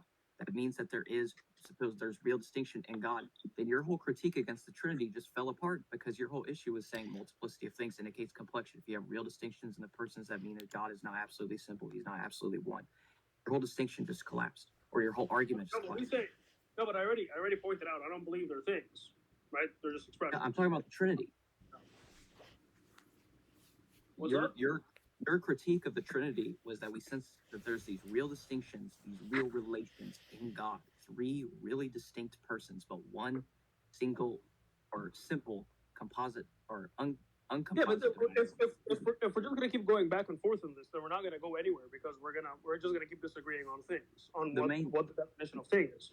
The main topic of this discussion was the Trinity, and I'm tying it into our main subject. Look, I'll break it down into this. I believe a thing is an object or an entity, as per the description of thing, according to the dictionary. If I come and I say, well, do you believe the Son is a thing, the Father is a thing, and the Holy Spirit is a thing? And you go, yes. And do you believe the essence is a thing? Yes. Then in my eyes, you're saying that there are three entities that make up one entity. But then it's covered by what I like to call philosophical lingo. The reason why I thought that, I didn't even want to go into this discussion to begin with about trying to find the term thing. I don't think it's helping us to get anywhere at all, but I was willing to do it since you made such a big deal about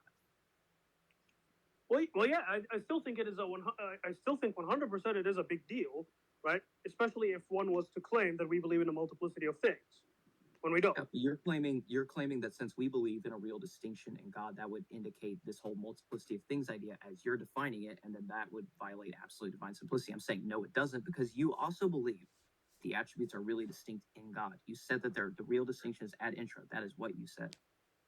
What I'm saying is that these distinctions ad intra are not things; they're possessed. Yeah.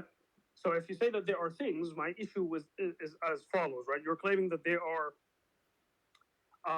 real. You are claiming that they are real things, right? And all I'm saying is, if we just keep going on this topic, we're never going to reach a conclusion.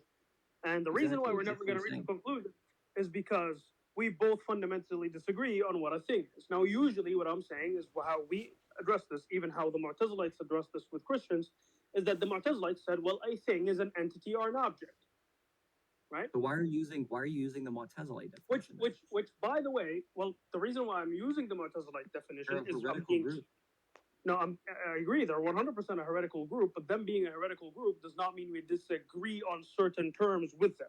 For example, Ash'aris believe in, give or take, Ash'aris believe in occasionalism, okay? They say, yeah, they have their doctrine, Al-Ash'ari had the doctrine of Qasib, where God directly I reject, they had the doctrine of Qasib. I do not, I as a Musbit Athari, as a Taymiyan Athari, I reject Qasib. Guess who also I respect you for that. I agree with you completely on that one, because I think that idea of acquisition... Please, no glazing. Not glazing. So much for the unbiased moderating. But anyway, go ahead. So just because we agree with a heretical group on a certain point, that doesn't mean that disqualifies them from being heretics, because their heresy is not on this point. Their heresy, specifically the Mu'tazilites, was on the point of three things. Number one is ADS. Number two is ta'til, of the attribute of speech. And number three, manzila bayn al-manzilatayn, which is saying someone who drinks alcohol is neither a Muslim nor a kafir. And so these are the three primary reasons on why they're considered heretics. So things that are, so it's not more so their terminology, it's what they concluded using that terminology. Okay, so again, I want to tie all this into the Trinity, because that's what we came here to discuss. I don't want to deviate from the topic. So in a syllogism, or at least in premises and conclusion, whether or not it's a valid syllogism, we can say that for later, but at least two premises and a conclusion for why you believe the Trinity is illogical. That was your original claim 2 hours ago before we came to the stage to debate. So what is your argument in a simple, systematized form? Okay, I'll in a very simple Nicene Council-like systematized form is as follows, okay? Hold on.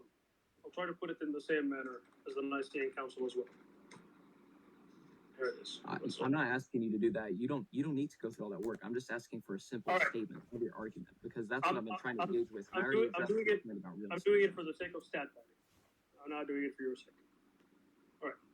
Here it I is. mean, Okay? we're having a debate, so We believe a thing is an object or entity. Okay? An object or entity that truly exists. An object or entity, okay, can only be, yeah, ascribed to one thing as being an entity. If you say that there are numerous entities, you are claiming a multiplicity of things. The description of things, again, as an object or entity is derived from the dictionary and how the word thing is used in everyday language academically, philosophically, understandably, and colloquially. It all means the same thing. Usually, when people come with ulterior description to things, such as all that be or all that there is, it's usually a philosophical cop out from the actual definition in order to hide out the terms. Christians believe in a multiplicity of things within their Trinity. If there's a multiplicity of things, you completely violate the understanding of ADS as proposed by the Mu'tazilites and as proposed by Maimonides and proposed by anyone who proposed ADS to begin with. You cannot claim there's a multiplicity of things and then point the finger at others and say you believe in a multiplicity of things. When we deny that there's a multiplicity of things, Christians generally cry and say, "No, you do." When we do not even define them as things, and they misuse the word things with philosophical persiflage. That is the whole argument. we believe in a multiplicity of persons, that there are three persons, yes. But you have yet to demonstrate why that's illogical. You have yet to demonstrate why that's illogical. I'm still waiting on it. Like I said, you believe in a multiple. I asked you quite directly. If you believe, with my definition of thing, do you believe in a multiplicity of things? You said yes. Problem is, that's the academic dictionary definition of the word thing, right? So now I'm asking you, you're saying a thing is all that there is, and I said, well, that is problematic because there are things that are not that are not, yeah, like, well, I gave the example of virtual particles, but that's physics. Yeah, exactly. That's why I don't think that's relevant to what we're discussing. You have to prove why the concept of three persons. It is. Listen, it is relevant because just because you don't. It is relevant just because you don't know it. That doesn't mean it's irrelevant. No, it's we. Hold on, give me a moment. I just need to get some water. One moment. Okay, fair enough. I'm parched. Sure. Yeah, same.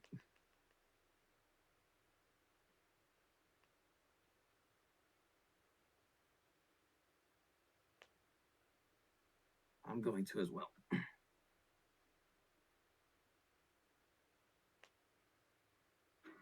Guys, we'll take a short break. In the meantime, I'll read something for all of you.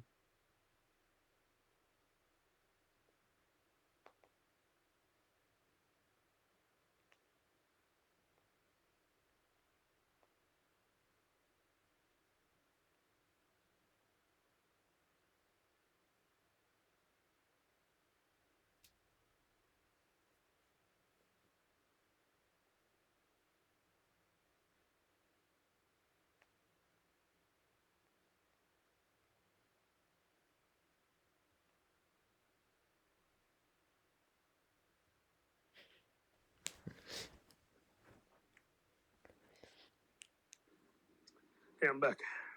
Oh, yeah, what's up? بالعافية. Alhamdulillah. Allah yafik.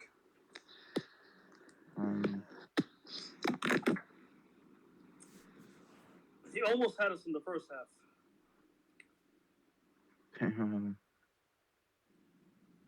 Almost.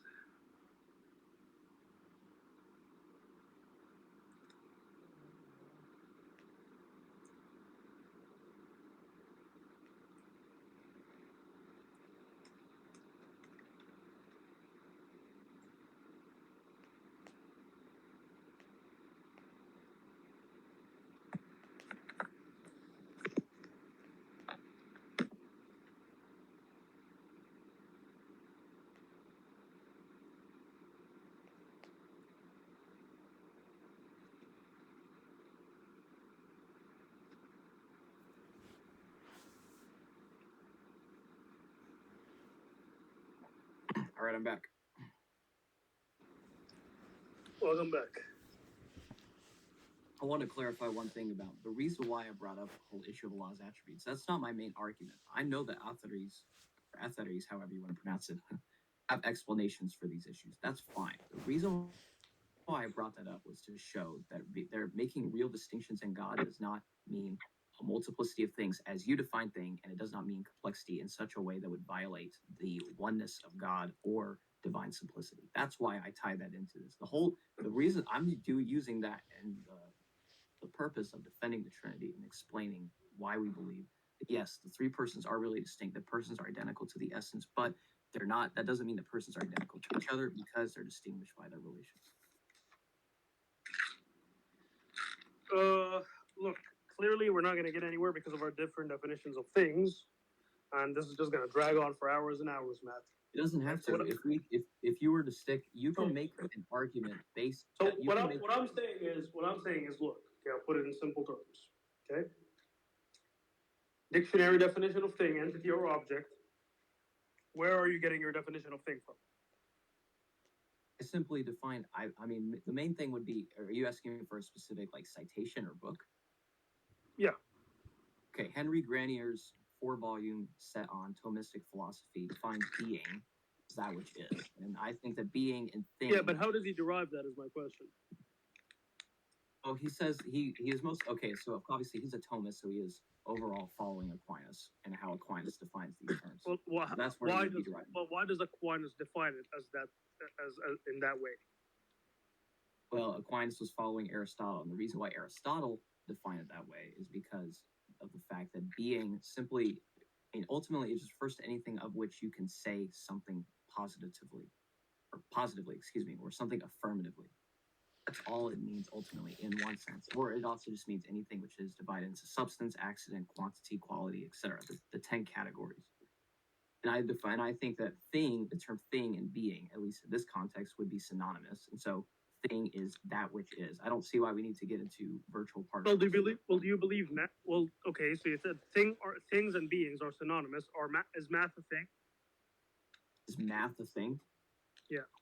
It's an abstract thing. I mean, numbers are simply quantities abstracted from what they appear in. So if math is a thing, is math a being? It's a being of reason. Pardon me? What? A being of reason. Do you not know what a being of reason is? A being of reason is a being that exists in the mind. A being of reason. Yes, I don't. Have you ever heard that term? Do you believe? Yeah, by Suarez, right? Suarez used it, but it's not unique to the Suarezian school of scholasticism. Well, that's the only place I've read it from. So excuse me if I do not know its origin. But what I can tell you is as follows. Do you believe math is experimental? What do you mean? Do I believe math exists outside of the mind? Yeah.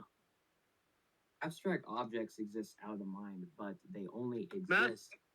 Math cannot be a being of reason because a being of reason is that which has objective being only in the intellect, and that's not true. Because math is not objective only in the intellect, my friend. If your intellect ceases to exist, math will not cease to exist. Okay, my point was that math, I define math and numbers as quantity abstracted from its singulars. Quantity, universals exist concretely in their singulars. When we where are you getting this definition of math from? Excuse me. When we abstract universals from their singulars, then that's in the mind because abstraction is an intellective act. I'm getting this definition of universals and I think numbers, I think is what you refer to from writers like Hedges in his commentary on being in essence. What you are referring to when you say that it is an abstract science of number and quantity through abstract concepts from singularities, this is called pure mathematics. I'm talking about applied mathematics. 1 + 1 = 2. Is that is it solely in the intellect? No, if I did not exist, if no intellect existed, if no human intellect existed, 1 + 1 would still equal 2. Okay, so it's not a being of reason. No, I said numbers as abstracted are numbers as abstracted are beings of reason. But numbers themselves as they exist in singulars, of course those exist outside the intellect. If that's all you mean, then I agree with you. Okay, that's what I mean.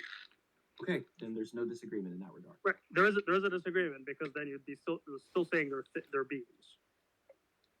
Is math a being? Beings, when they are abstracted, Is applied math a being? no. Okay. Is math is math something that exists?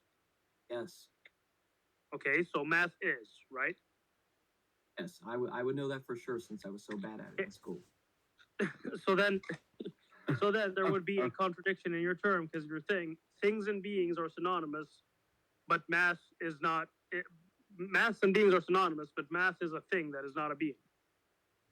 What? Again, I don't know how many times I have to say this. We're talking about, I mean, you yourself gave the distinction, pure mathematics, that is numbers, quantities as abstracted from their singulars, things that they're inhering in as accidents, inherent substances, versus applied mathematics, which does exist outside the intellect. As soon as you recognize this distinction, the disagreement is gone. Hold on one moment. Give me a moment. My melatonin pills expired. Can you take melatonin pills after expiry? I'm not sure. Ask a pharmaceutical. Okay, they're not harmful to the body, but they're less effective. Maybe Avicenna discussed it in the canon of medicine. Oh, you don't know Avicenna sucked at medicine. I don't like Avicenna. But you don't like Avicenna. That's a shame. I love him. I excommunicate him, actually. Yeah. Because if you read his other things, you'd be shocked to know. Okay, I'll have to get other melatonin pills. You'll be shocked to know that he used to believe that we came out of five eternal materials: fire, wind, water, earth. Yeah, he was a Neoplatonist. Okay, and unfortunately, for Avicenna, that entirely contradicts scripture, and that makes him a disbeliever. Yeah, I know. Now, I know Sunnis today hate Avicenna, but his medicine. Now, there are some that say he repented from this belief. I personally believe that's BS because his repentance came before this. Seems like they say every Islamic scholar repented. Like they say Al-Ash'ari repented before he died. Like he did repent before he died. Did? Well, the Athletes would say so. The Ash'aris would disagree. Yeah. Anyway, back to the discussion on the Trinity. The point, I hope you understand, this will be a yes or no question, and you can clarify if you want to. I would like an affirmative or negative answer. You understand that real distinction in God does not compromise divine simplicity, and it does not mean that there's complexity in the way that you have defined it. No, I don't believe there's complexity in the way that I defined it. Okay.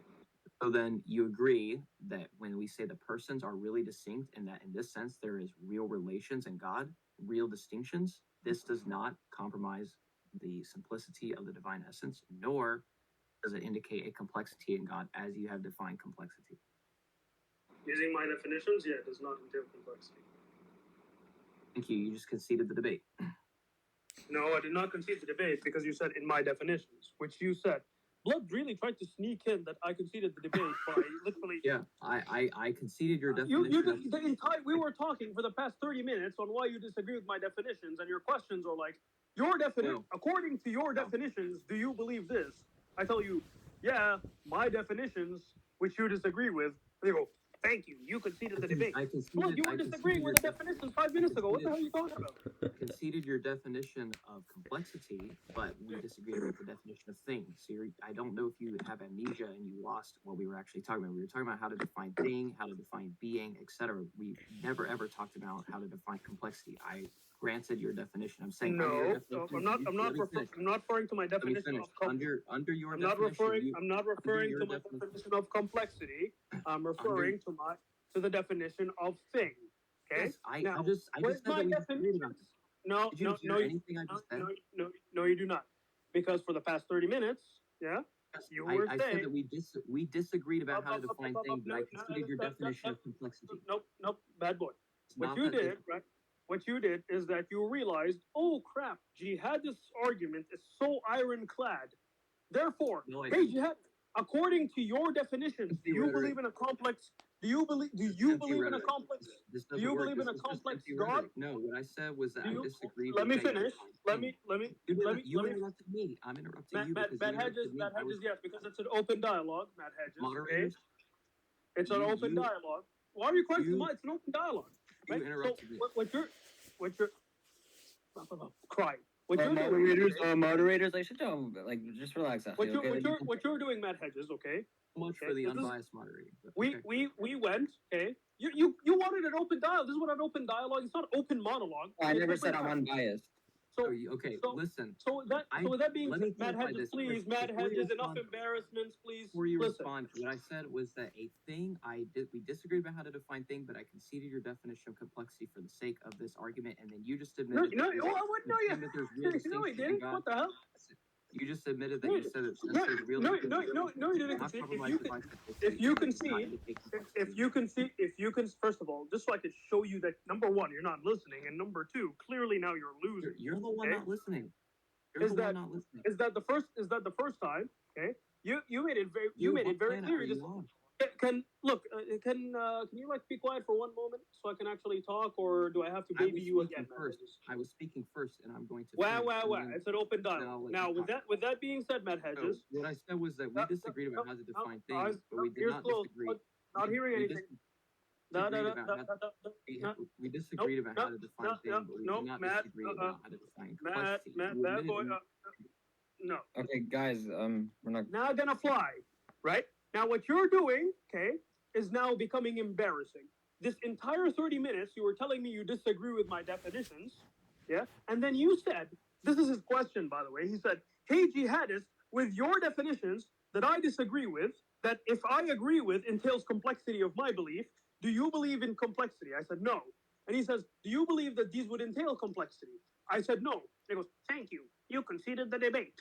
No, you disagree. If you concede to my definition of complexity, genius, okay? If you concede to my understanding of complexity, you believe in a complex God, right? Because you admitted in the middle of the debate that you believe in a multiplicity of things, Matt Hedges. Okay? Now, with that being said, okay? Now, since this was your last defense, your last arrow, yeah, the final arrow, you tried so hard to beat the final boss. It's almost there. The health bar was almost they were about to win. You tried to sneak it in. You tried to sneak in, right? And then you lost. Right? So what I'm telling you is, listen, if you concede to my if you can see, like a child. Matt, what I said was that you admitted the real distinction of God does not indicate complexity. That was the whole premise. Yeah, of but I don't believe I don't believe they're things. You believe they're things. We disagreed about how to define thing. Remember? Why are you? Yeah, but what entails complexity? What entails complexity, Matt Hedges? Yeah. Now I'm gonna call you Matt Hedges arguments. Just answer the question. Just answer. Just say what you're gonna say. Let me finish, Matt. Can moderators please? Because now this is what he's stat padding because now he doesn't want to. You can give all the cheeky one-liners you want. That doesn't mean anything. Give your argument. What are you gonna do, right? I'm gonna baby. If you want me to baby you, I'll baby you, right? Blood really tried to sneak in, right? Our whole 30-minute disagreement when I was sitting, looking at my melatonin pills, thinking, he probably forgot that we disagreed on things. If you concede to my definition, you believe in a complex God. I do not, because your argument was that if I believe in a multiplicity of things, that backfired on you later. Turns out you believe in a multiplicity of things. You admit it, yeah. Now, the fact that you admitted that there's a multiplicity of things, that entails, okay, that you believe what? That you believe in a complex being. If you conceded the point to me, truly, then that means you believe in a complex being. Now, I told you, if I believe in a multiplicity of attributes, that doesn't entail complexity because I don't believe they're things. Okay? So the main contention is over the definition of thing. Okay, Jad is now let him talk. Okay. Yeah, I don't know why the moderators keep muting me and letting him go on a monologue. I think whoever is doing that, I'll just say this, whoever is muting me is a complete fraud and should be ashamed of themselves. Anyway, I know that I said a multiplicity of things. I specifically gave how I define thing as that which is, in the sense that the three persons really do exist and that they're really distinct from each other. This is not that difficult to figure out. So there's no need for being so meticulous like this in the way that you're doing. You're throwing red herrings and you're getting away from the real issue. What I'm saying is that the fact is, you admitted, yes, Allah has a multiplicity of definitions or attributes or whatever terminology you want to use. There is this type of multiplicity in the sense that the attributes are not identical to the essence and they're not identical to each other. They're really distinct from each other. You said that this real distinction is ad intra, but yet that this real distinction does not mean that there's complexity in God. Thank you for admitting the whole premise. My premise was that real distinction does not compromise divine simplicity. It does not compromise the fact that there's only one God. Therefore, your whole basis for critiquing the Trinity was completely destroyed with your argument. Okay, are you done? Okay, you're obviously done. Go ahead, just. Well, Yes, I was done, but you that? could have just asked me first rather than stay after Mills. Okay, No, I mean, presumably you are. Okay, Go ahead, Jihadist. yeah, I am trying to go ahead, right? So this is the problem with Matt Hedges. Okay, is that again? I don't want to hear about me. Address the argument. Hello, Joster. Okay, Matt, seriously, come on, bro. He let you talk, let him talk. Halas. I don't want him to address me and make ad hominem arguments. Listen, Okay, Matt, just Matt, okay. It's his Matt, turn. Let him Matt, talk. Matt, Jihadist is about to wreck my career. No, I don't want to hear it. It will happen. Cheeky one-liners aren't helping you. It's Answer happening. the argument. It's happening. Matt. You Answer the argument. I'm I waiting. don't want to mute you. Stop. Okay, Jazz, Yella, just go. Acting autistic. good man. I'm Good not your job. child. Now, Okay, I'm we're gonna gonna be mute doing this. him. I I'm have muting him. Yeah, just go. all day, Just go. all day.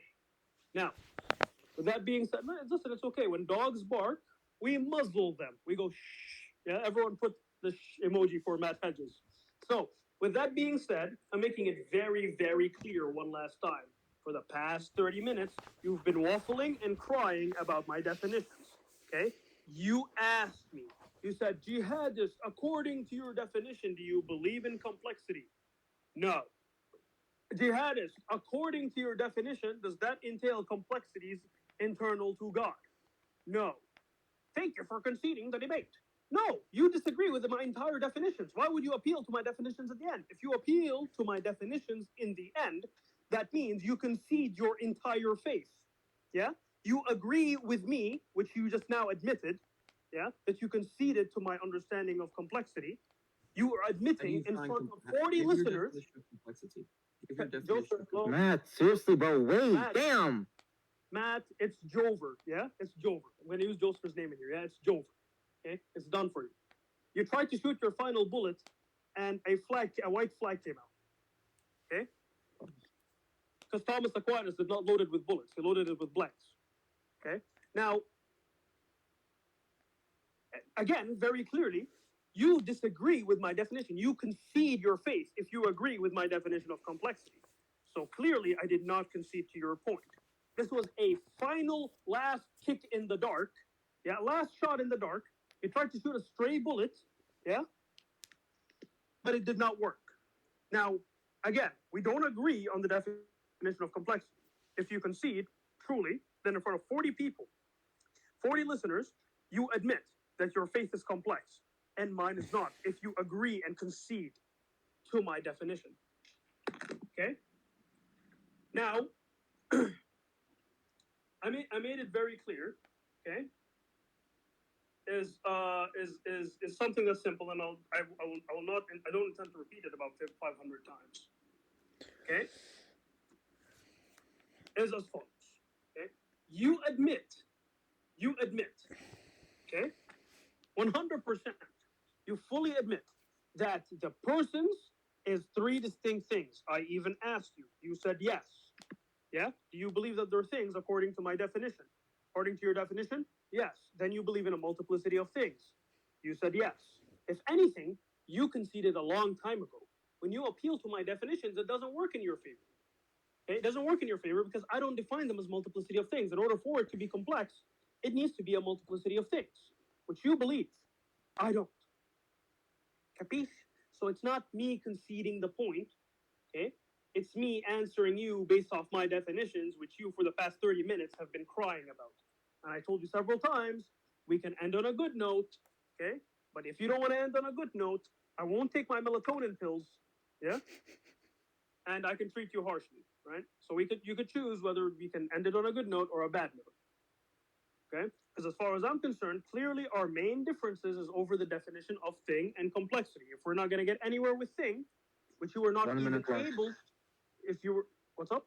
1 minute left. Thanks. If clearly we cannot end on a good note, right, and you cannot concede to my understanding of thing, yeah, which is what would entail complexity, okay, then we do not share the same worldview. I did not concede to your point, okay. If you agree, if you truly believe my definitions, you've done, khalas, you've repented, you said, okay, I'm done. I accept jihadist definition, I concede. Congratulations.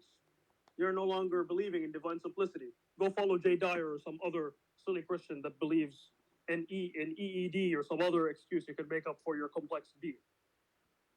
Right? But in Islam, we don't have a complex being because we don't believe in a multiplicity of things. I rest. My case, he can make his closing statement, whatever it may be, the last cry for help or whatever, and then we shall call it a day. Okay, your time is done. Okay, Matt Hedges, you can have the stage. All right. Well, again, like I said, you're still missing the whole point, which is that real distinction does not indicate complexity. You conceded that, and you never even gave me. In the last few minutes, I asked for a definition of complexity, and you never gave it. So I'll still be waiting on that. But I guess since this is the closing statement, I won't be receiving it at all. And there was mostly just ad hominems, gishgalopping, and trying, and just these empty rhetoric that had nothing to do with the topic. You can talk all you want about a last bullet and a gun or crying. I don't care about that. I want you to address my points and actually get to the heart of the issue. No one's interested in your rhetoric and your chanting. It doesn't matter. Regarding divine simplicity, no, real distinctions in God do not compromise divine simplicity because, as I've said a million times, just because the persons are really distinct from each other, that does not mean that the divine essence is multiplied in any way. So that's the whole point that I've been trying to get at. And the reason why I appealed to Islam and the issue of Allah's attributes was to get you to admit that real distinction does not indicate complexity of God, which you did. You said the real distinctions are ad intro, they're in Allah. Therefore, there is no grounds for saying complexity on your own paradigm. And I'll end with that. Okay. As for my closing statement, all I can You truly just do say. it. As for my closing statement, I can truly, honestly say, first, I genuinely did think that Matt Hedges was an intelligent man, and towards the end, it turned into a bunch of jibber jabber about things he does not comprehend. Okay, he seemingly does not seem to agree with my definitions, and then he proceeds to claim that according to my definitions, I concede to him somehow, even though he disagrees with my definitions. As for the second thing, I already gave my definition of complexity. I told him that a multiplicity of things is what entails a complexity, something that he conceded already a long time ago. I don't intend on repeating that very much. All in all, I would say it's a pleasure if it wasn't for the persiflage at the end. But overall, I enjoyed my time in burying another Christian, and I hope Matt Hedges afterwards, after this debate, surely proceeds to have insight over the Islamic faith and not make the same mistake again when specifically addressing Islamic Aqidah and Tawheed.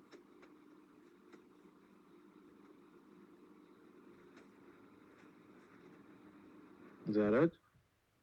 I'll be Okay. waiting on a real argument. Okay, Matt. I'll be waiting on the facts where you not contradict yourself and be consistent for 5 minutes. Okay, both of you, guys, this is over. Since this was not a formal debate, I'll be asking both of you, are you willing to hold a Q&A? If not, if one of you disagrees, then that's it, we end it. I'm more Sure, than willing to hold a Q&A. I Same. would love I'll do a Q&A. to answer questions. Okay. So if anyone has a question, send it, ping me in general and ask the question, or you can raise your hands where I can pull you to stage, or in text form, you can tell me to pull you to stage.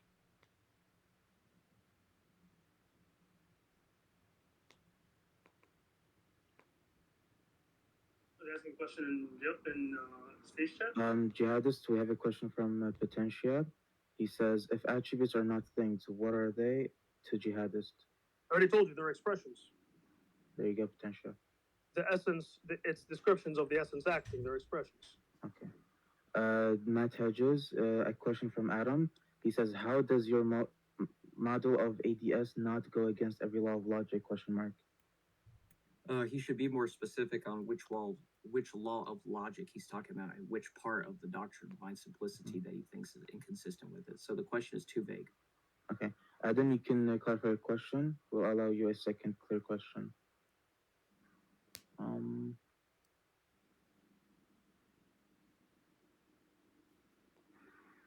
Adam, that's still not clear. You have to specify which aspect.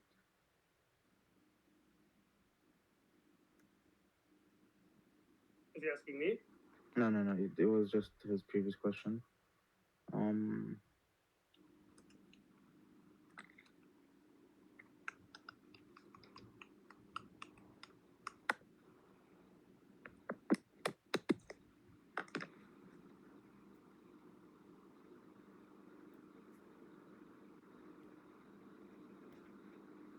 Is that all the questions? I think there would be more. Yeah, I mean, I think people are typing. Either they're typing to text or to ask the question. Oh, Derek, why? Okay, why did jihadists falsely accuse Matt about this question to jihadists? Why did jihadists falsely accuse Matt about his definition of a thing when Matt clearly defined it well? It's not a false accusation because I asked him where he got it from, and then when I posed to him the question of mathematics, he proceeded to waffle about pure mathematics. I explained to him this is talking about applied mathematics, and then what he proceeded to say is, look, we're getting away from the point, let's go back. He did not even address that point, and then ran back to the simplicity argument because he realized, yikes, applied mathematics is a real thing that is not a being. Oops, I messed up.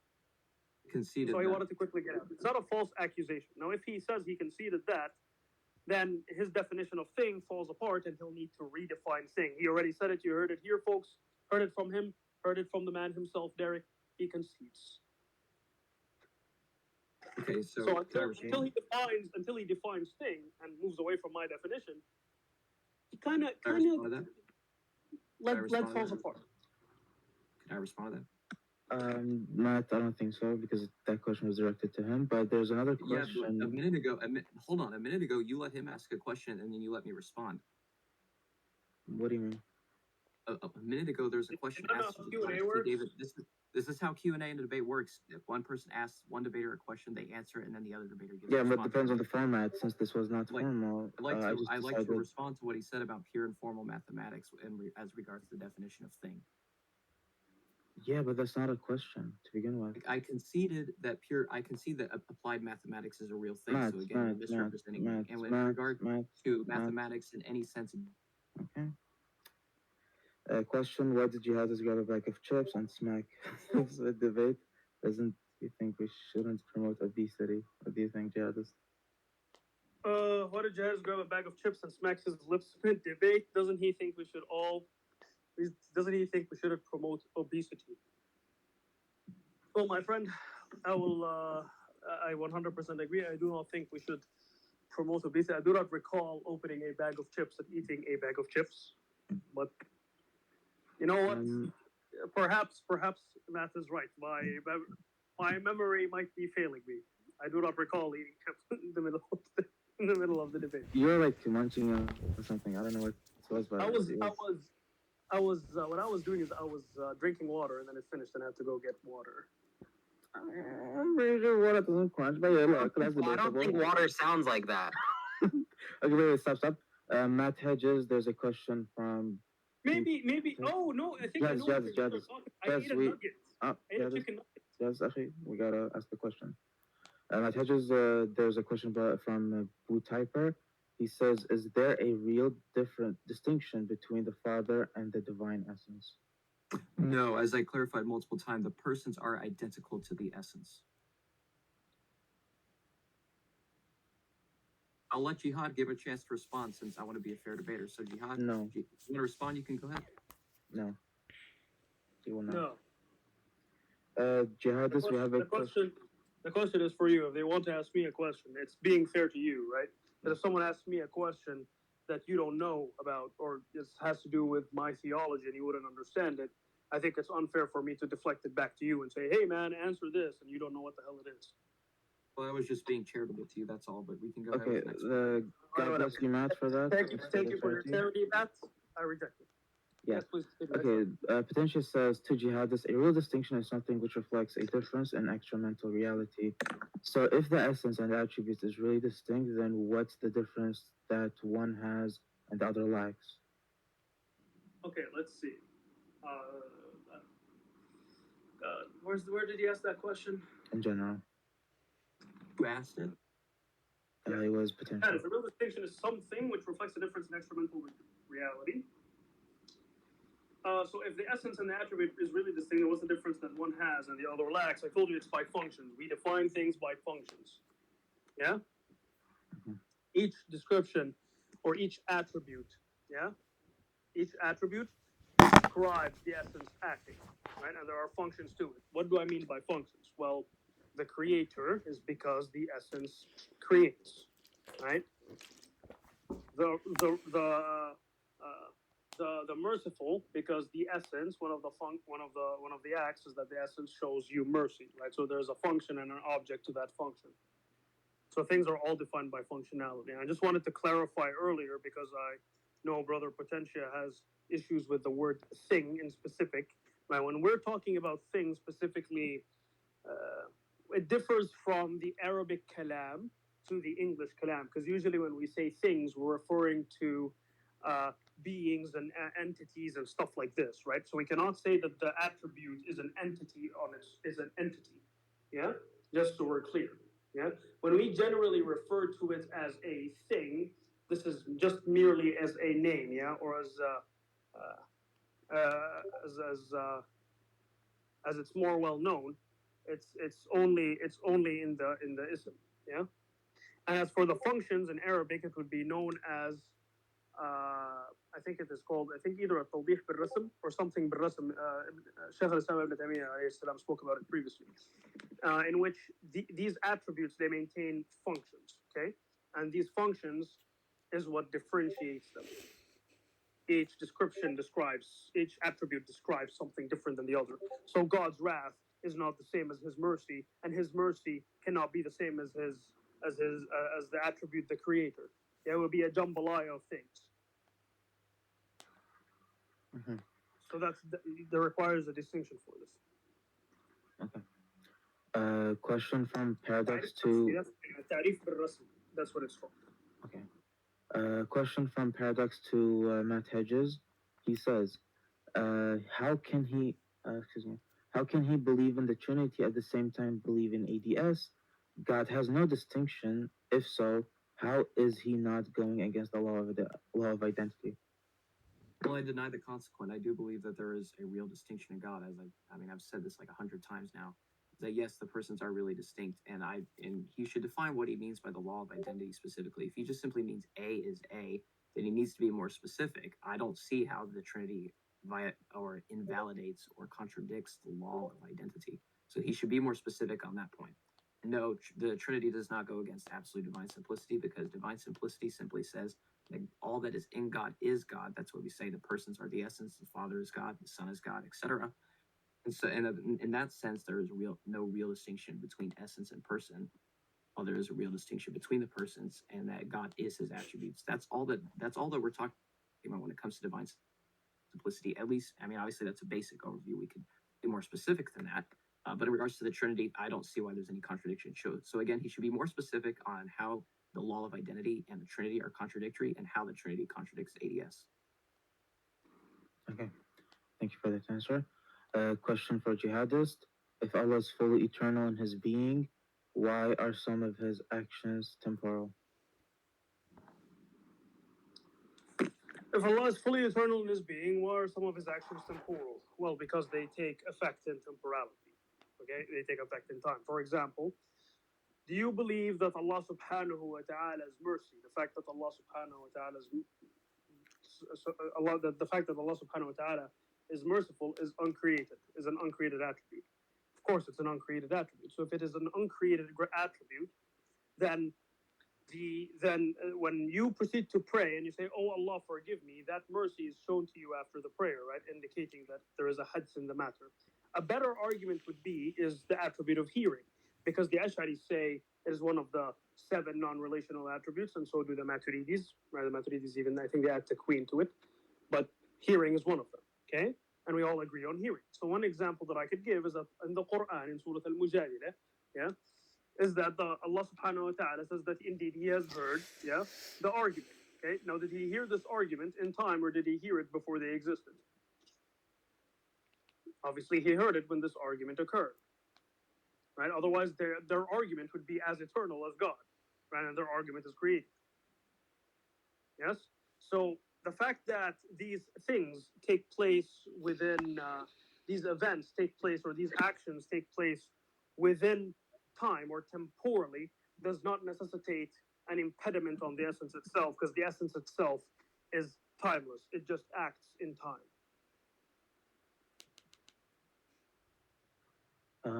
Okay. In Arabic, there's a terminology for it. It's called qadim al-naw.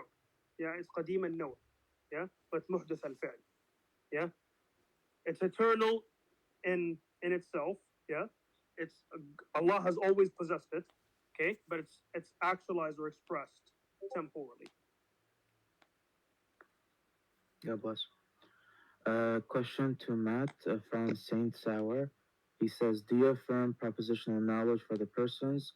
If yes, is the self-knowledge employed by propositional knowledge shared to each of the persons? If yes, then this would collapse into modalism. If not, then then it's tritheism, because the same knowledge isn't shared. Therefore, not the same essence that has the set of knowledge. Thoughts? Question mark. Yeah, thank you for the question. This is what is, I'm actually glad that we finally have a really good question here. This is what is known as the problem of indexicals. Like, if the father can think, I'm the father, then how can the son think the same thing? That would imply, of course, that presupposes that there's 3 minds in God. And so we could just simply say that the divine processions that are in God at intro, like we talked about, entail distinct persons. And so through these, God knows that the Father is of the Son, and that He knows that the Holy Spirit is not the Son, etc. So that's the mistake. The main error of the indexical argument is that it presupposes this like 3 centers of consciousness in God, which is based on a post-enlightenment definition of personhood, which we do not accept.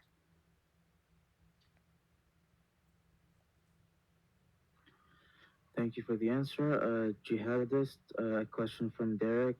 Name me any doctor of the church or scholar you have read regarding the the intellect and the will pertaining to Jesus. Yeah, sure. Paul Tillich, History of Christian Thought, as well as Gerald Bray. Neither of those are doctors of the church, but they are scholars, so I guess it counts. Okay, Matt, do you mind if I ask, because there's not many questions, do you mind if I ask the same, another question from Saint Sour? Did he send another question? He said something. He said, not think, just passive knowledge that doesn't entail direct mental token actions. You are aware of yourself without direct acting that. Okay, that's it. Is there somewhere where the question is typed out, because I couldn't hear it that well? It is, yeah. We,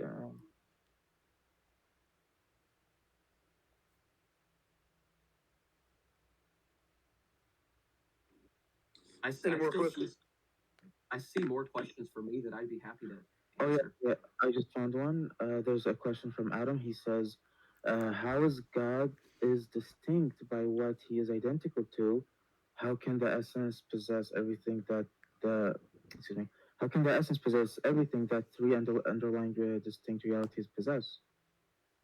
Yeah, that's a great question. We would say, first of all, that the essence does not have the relations. The relations are the essence, but they're not predicated by way of essence. They're relative predicates, not essential predicates. So we do not say that the essence is, paternity, or we do say paternity is the essence, but we do not say the essence is proceeding or that the essence is begotten. We can say the essence is unbegotten in the sense that it's uncreated and ingenerate, but that is a negation of a property, not an actual property itself. So I think the question, of course, that would only really work against a Christian who like this was one of the heresies of the Eunomius, again, his controversy with the Cappadocian fathers, is that he thought you could say that the essence is itself begotten, or that essence begets essence. That's what his question is presupposing, but that is an error that we don't accept. And Aquinas also talks about that as well, as do Saint Augustine in Book 5 on the Trinity, that the relations are the essence, or to use Adam's language, what the three persons possess, paternity, filiation, spiration, they're identical to the essence, but they're not predicated by way of essence. So the essence does not possess those properties, because that would imply a multiplicity of essence, because as I said earlier, the relations of opposition account for the real distinction. And so if we were to say that's of the essence, that would mean there's distinct essences, which is heresy. Okay, God bless. Guys, even though I don't even have to clarify this, no blasphemy in text. Do not invoke that Aristotle was a Thanos. Anyways, moving on. Jihadist, you have a question from Jad. He says, question to Jihadist. How do you justify that there is complexity if there's a multiplicity of things? I don't take questions from Jed. I'm scared of him. No, I don't justify it because I don't believe in a multiplicity of things. I wish Matt Hedges thought of your question before entering into this discussion with me. Perhaps this whole thing would have been avoided if he thought to himself that's the very same that very same question you asked me. Jihadist, he's saying, but you said it's composition. He says That's a what? good question, yeah. I'm not sure. Jed has a good objection. Matt, You said please. no, it's not even an objection. I just want to know the reason behind it. You said in the debate that if you were to make the assertion that there are multiple things, I thought you were saying how do I justify? I thought you were saying how do I justify the complexity of multiple? yeah, I know you don't believe in a multiplicity of things. Okay, saying now you assert, yeah.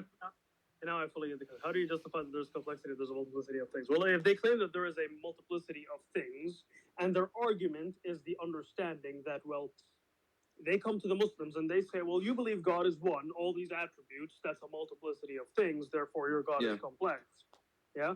All I do is I take the gun and I you just move it, and I just point it back at them, and they go, oh crap, my argument is really bad. Wait, but do as you Matt think Hedges found out tonight. Okay, Jad, Do you Jad, think- stop. We're not doing that. One question, relax. It's not a private lecture. Matt, there's a question from hey. Stop. If I was to give my full thought, it would take maybe like on the idea of multiplicity of things and definition of thing precisely. Yeah, but I'm saying generally, would you have that like same view? Jad, seriously, stop. Generally, I would say I do not believe in a multiplicity of things in the way that things are understood. Okay. Now, the reason why it becomes very complex is because the way that it's described in kalam is very much different than how it's described in philosophy. Okay.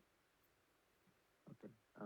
So if I was to give my viewpoint as clear as possible from scratch, it would take me like an hour lecture.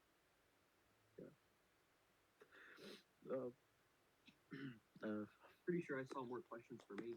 I don't know the reasons behind it. Well, so Matt, there's a question from Saint Sauer. He says to Matt, it's a follow-up question to your reply. Whether he's the same guy that asked the thing about indexicals.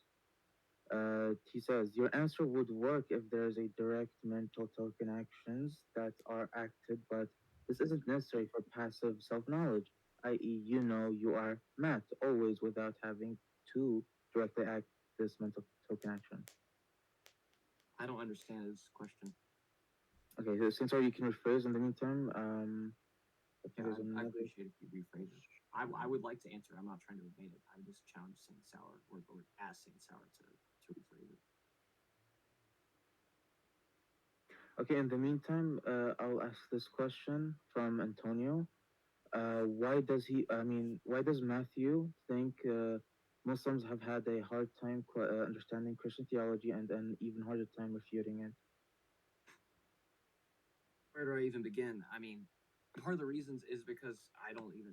I mean, Islam itself has not, in my experience, even historically, actually interacted with primary sources on Christianity. I mean, if you read, for example, like Ibn Taymiyyah's work against Christianity, I mean, it's some of the worst arguments I've ever heard. I mean, jihadists presented much better arguments than Ibn Taymiyyah or Al Ghazali or Abd al-Jabbar or any of the other Islamic polemicists of Christianity during the medieval period ever did in their books. I mean, jihadists is a much better debater. I'll give them that.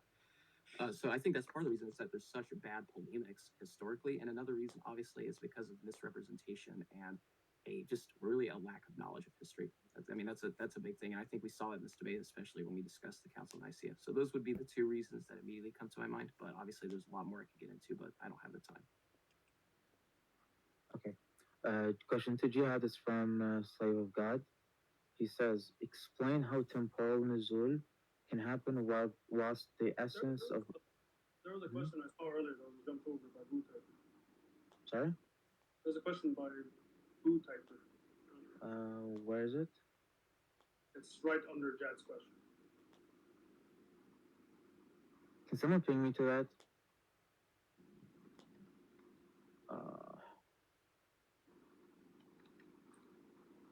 Ping. Okay. Question for Jihadist by Boo Typer. Do you not acknowledge the fact you can refer to both a sifa quality and that essence as things, i.e. an existent?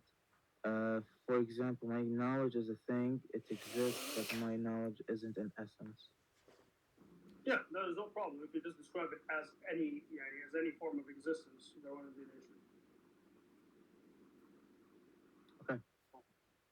It's just that I specifically weaponize the word "thing" against the Christians because that is how it is usually defined. When they appeal to the word "thing," generally the way they have issues with ascribing to it because they have a difficult time in applying it to reality. In other words, when you come and tell them, well, mathematics does not conform with your definition, their argument just entirely falls apart. And that's why I think especially with words like thing, essence, and being, it can be easily weaponized against Christianity, and they usually have little to no response, as Matt Hedges admitted in the debate and conceded, because he had no response. Are you asking about mathematics? Okay, anyways, to the next question. Matthew, you have a question from Derek. He says, would you be willing to debate jihadists again regarding the if Muhammad's a prophet? Question mark. I don't know. I'd have to obviously. I haven't really studied as much on the life of Muhammad. I mean, I read a biography of him, but it's been a while, so it would take me a lot more time to prepare than for this because I've been studying this more recently. So maybe I would just have to have time to prepare, time to get sources, and that kind of thing. And also, I would like to get access to jihadists' other arguments because you mentioned he had a YouTube channel. So if you could send me a link to that, that'd be great. So yeah, maybe I might. Mm-hmm. Jihadist, there's a question from Slave of God. He says, explain how temporal nuzul can happen whilst the essence of Allah is still fully eternal. Since his actions are temporal, but his essence is eternal, Allah is essence eternal plus actions temporal. Does it mean Allah is part eternal and part temporal? No. Question mark. No, the essence is eternal. The essence performing actions does not make the essence itself temporal, right? That would just be made in China ADS. Okay? The fact that you would make a distinction between the actions and the essence already shows that the action occurring does not make an impact on the essence. To give you an example, God shows mercy to one thing and then shows wrath to another, right? Does that mean God changed internally? Did his essence change? No. Okay. Why? Well, because actions being directed to different things does not entail that the essence is changing to address different things. Okay. Likewise, the essence's eternality is not affected by the temporality of the actions. I generally do not see the contradiction.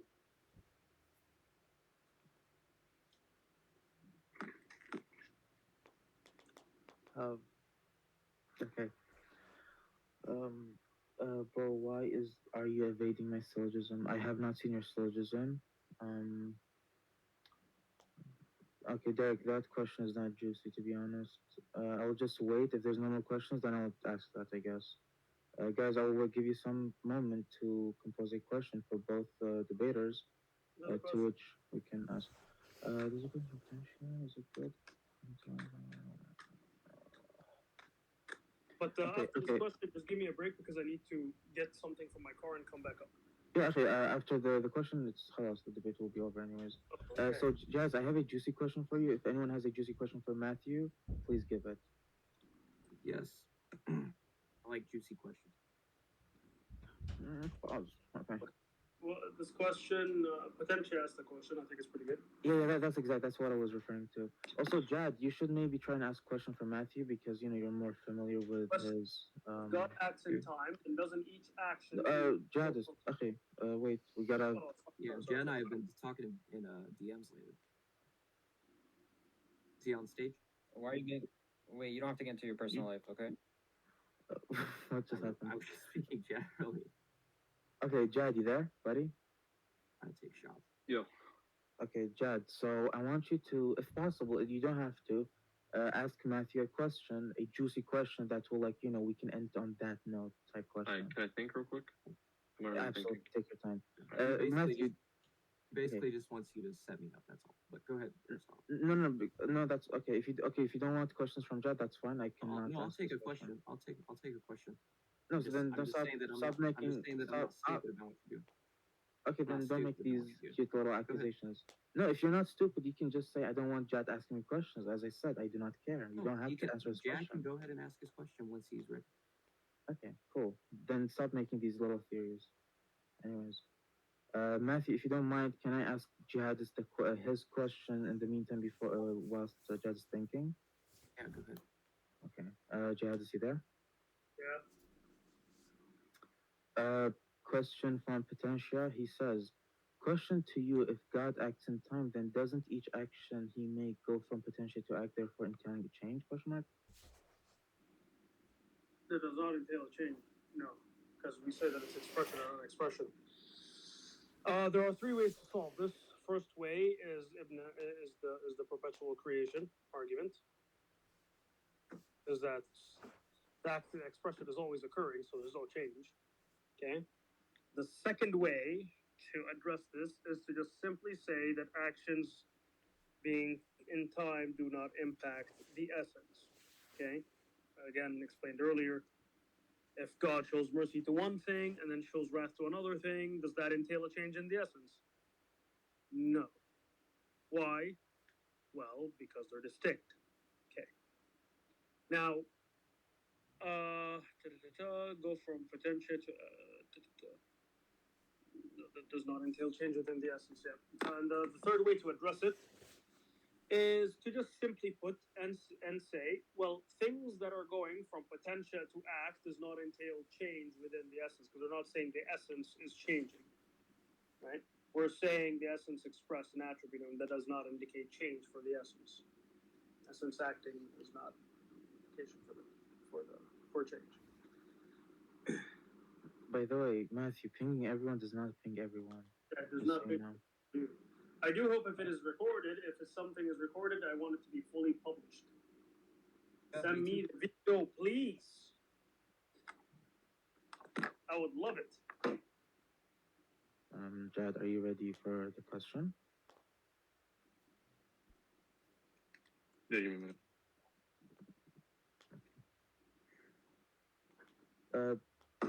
Okay. No, actually. Okay, I have to ask Matt. Matt, do you mind potentially asking another question to Jihadist? Yeah, I mean, Jihadist can take all the questions he wants. I mean, that's his business. No, because it's like you, him. But if you do mind, then obviously I'm not gonna allow it. Well, he can go ahead. Jad's question is next for me. I'm gonna go get something from my car real quick. So if there's any questions, just look for ones for Matt. I will be right back. Okay. One moment.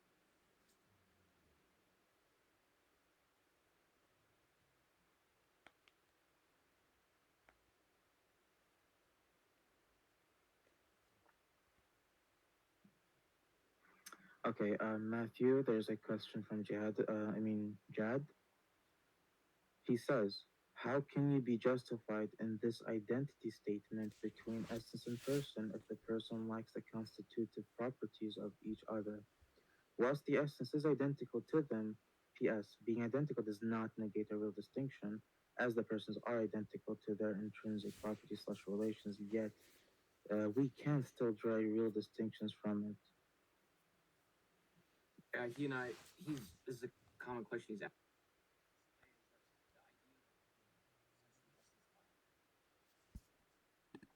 This almost presupposes that there's a real distinction between the relation and the properties, because if you speak of things having properties, that implies that the properties are distinct between what the thing is which possesses those properties. So he would need first to demonstrate this real distinction between person and property, and between property and relation.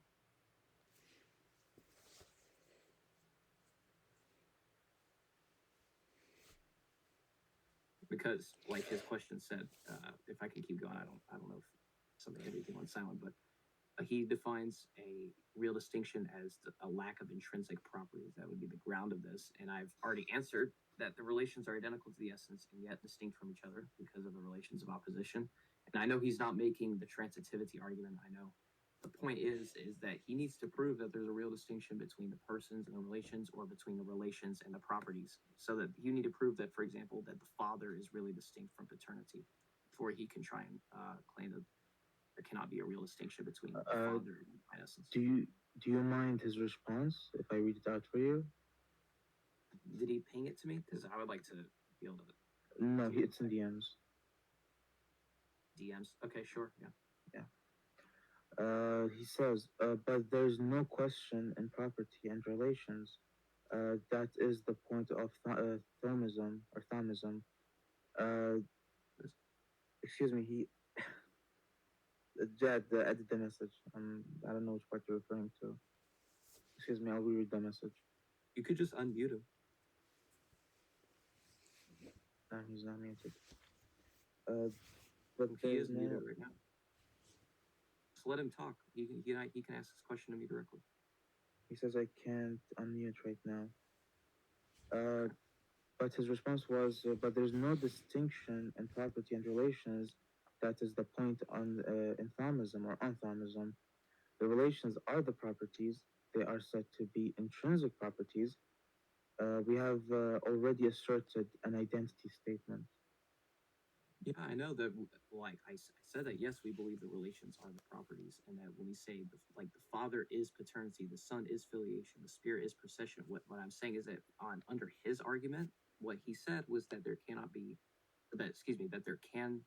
there is a real distinction between person and essence, because the essence lacks the constitutive properties that the persons have. Language of the persons having properties, that would presuppose at least some sort of distinction, most likely a real distinction, since he defines distinction as the grounds of distinction as a lack of intrinsic properties. So he would need to prove that there's a real distinction between the father and paternity, for example, before he can say that there cannot be a identity between the father and the divine essence, on the basis of how he defines distinctions and the argument that he made about the grounds of real distinctions. Yeah. He's basically saying, why does he have to justify distinction between property and person if he's not even asserting that? I am asserting that. I No, do believe it. If Sorry? him. Okay. Because he defines the distinction as the ground of a distinction as the lack of intrinsic properties. If I say the properties are the essence, then the objection goes away.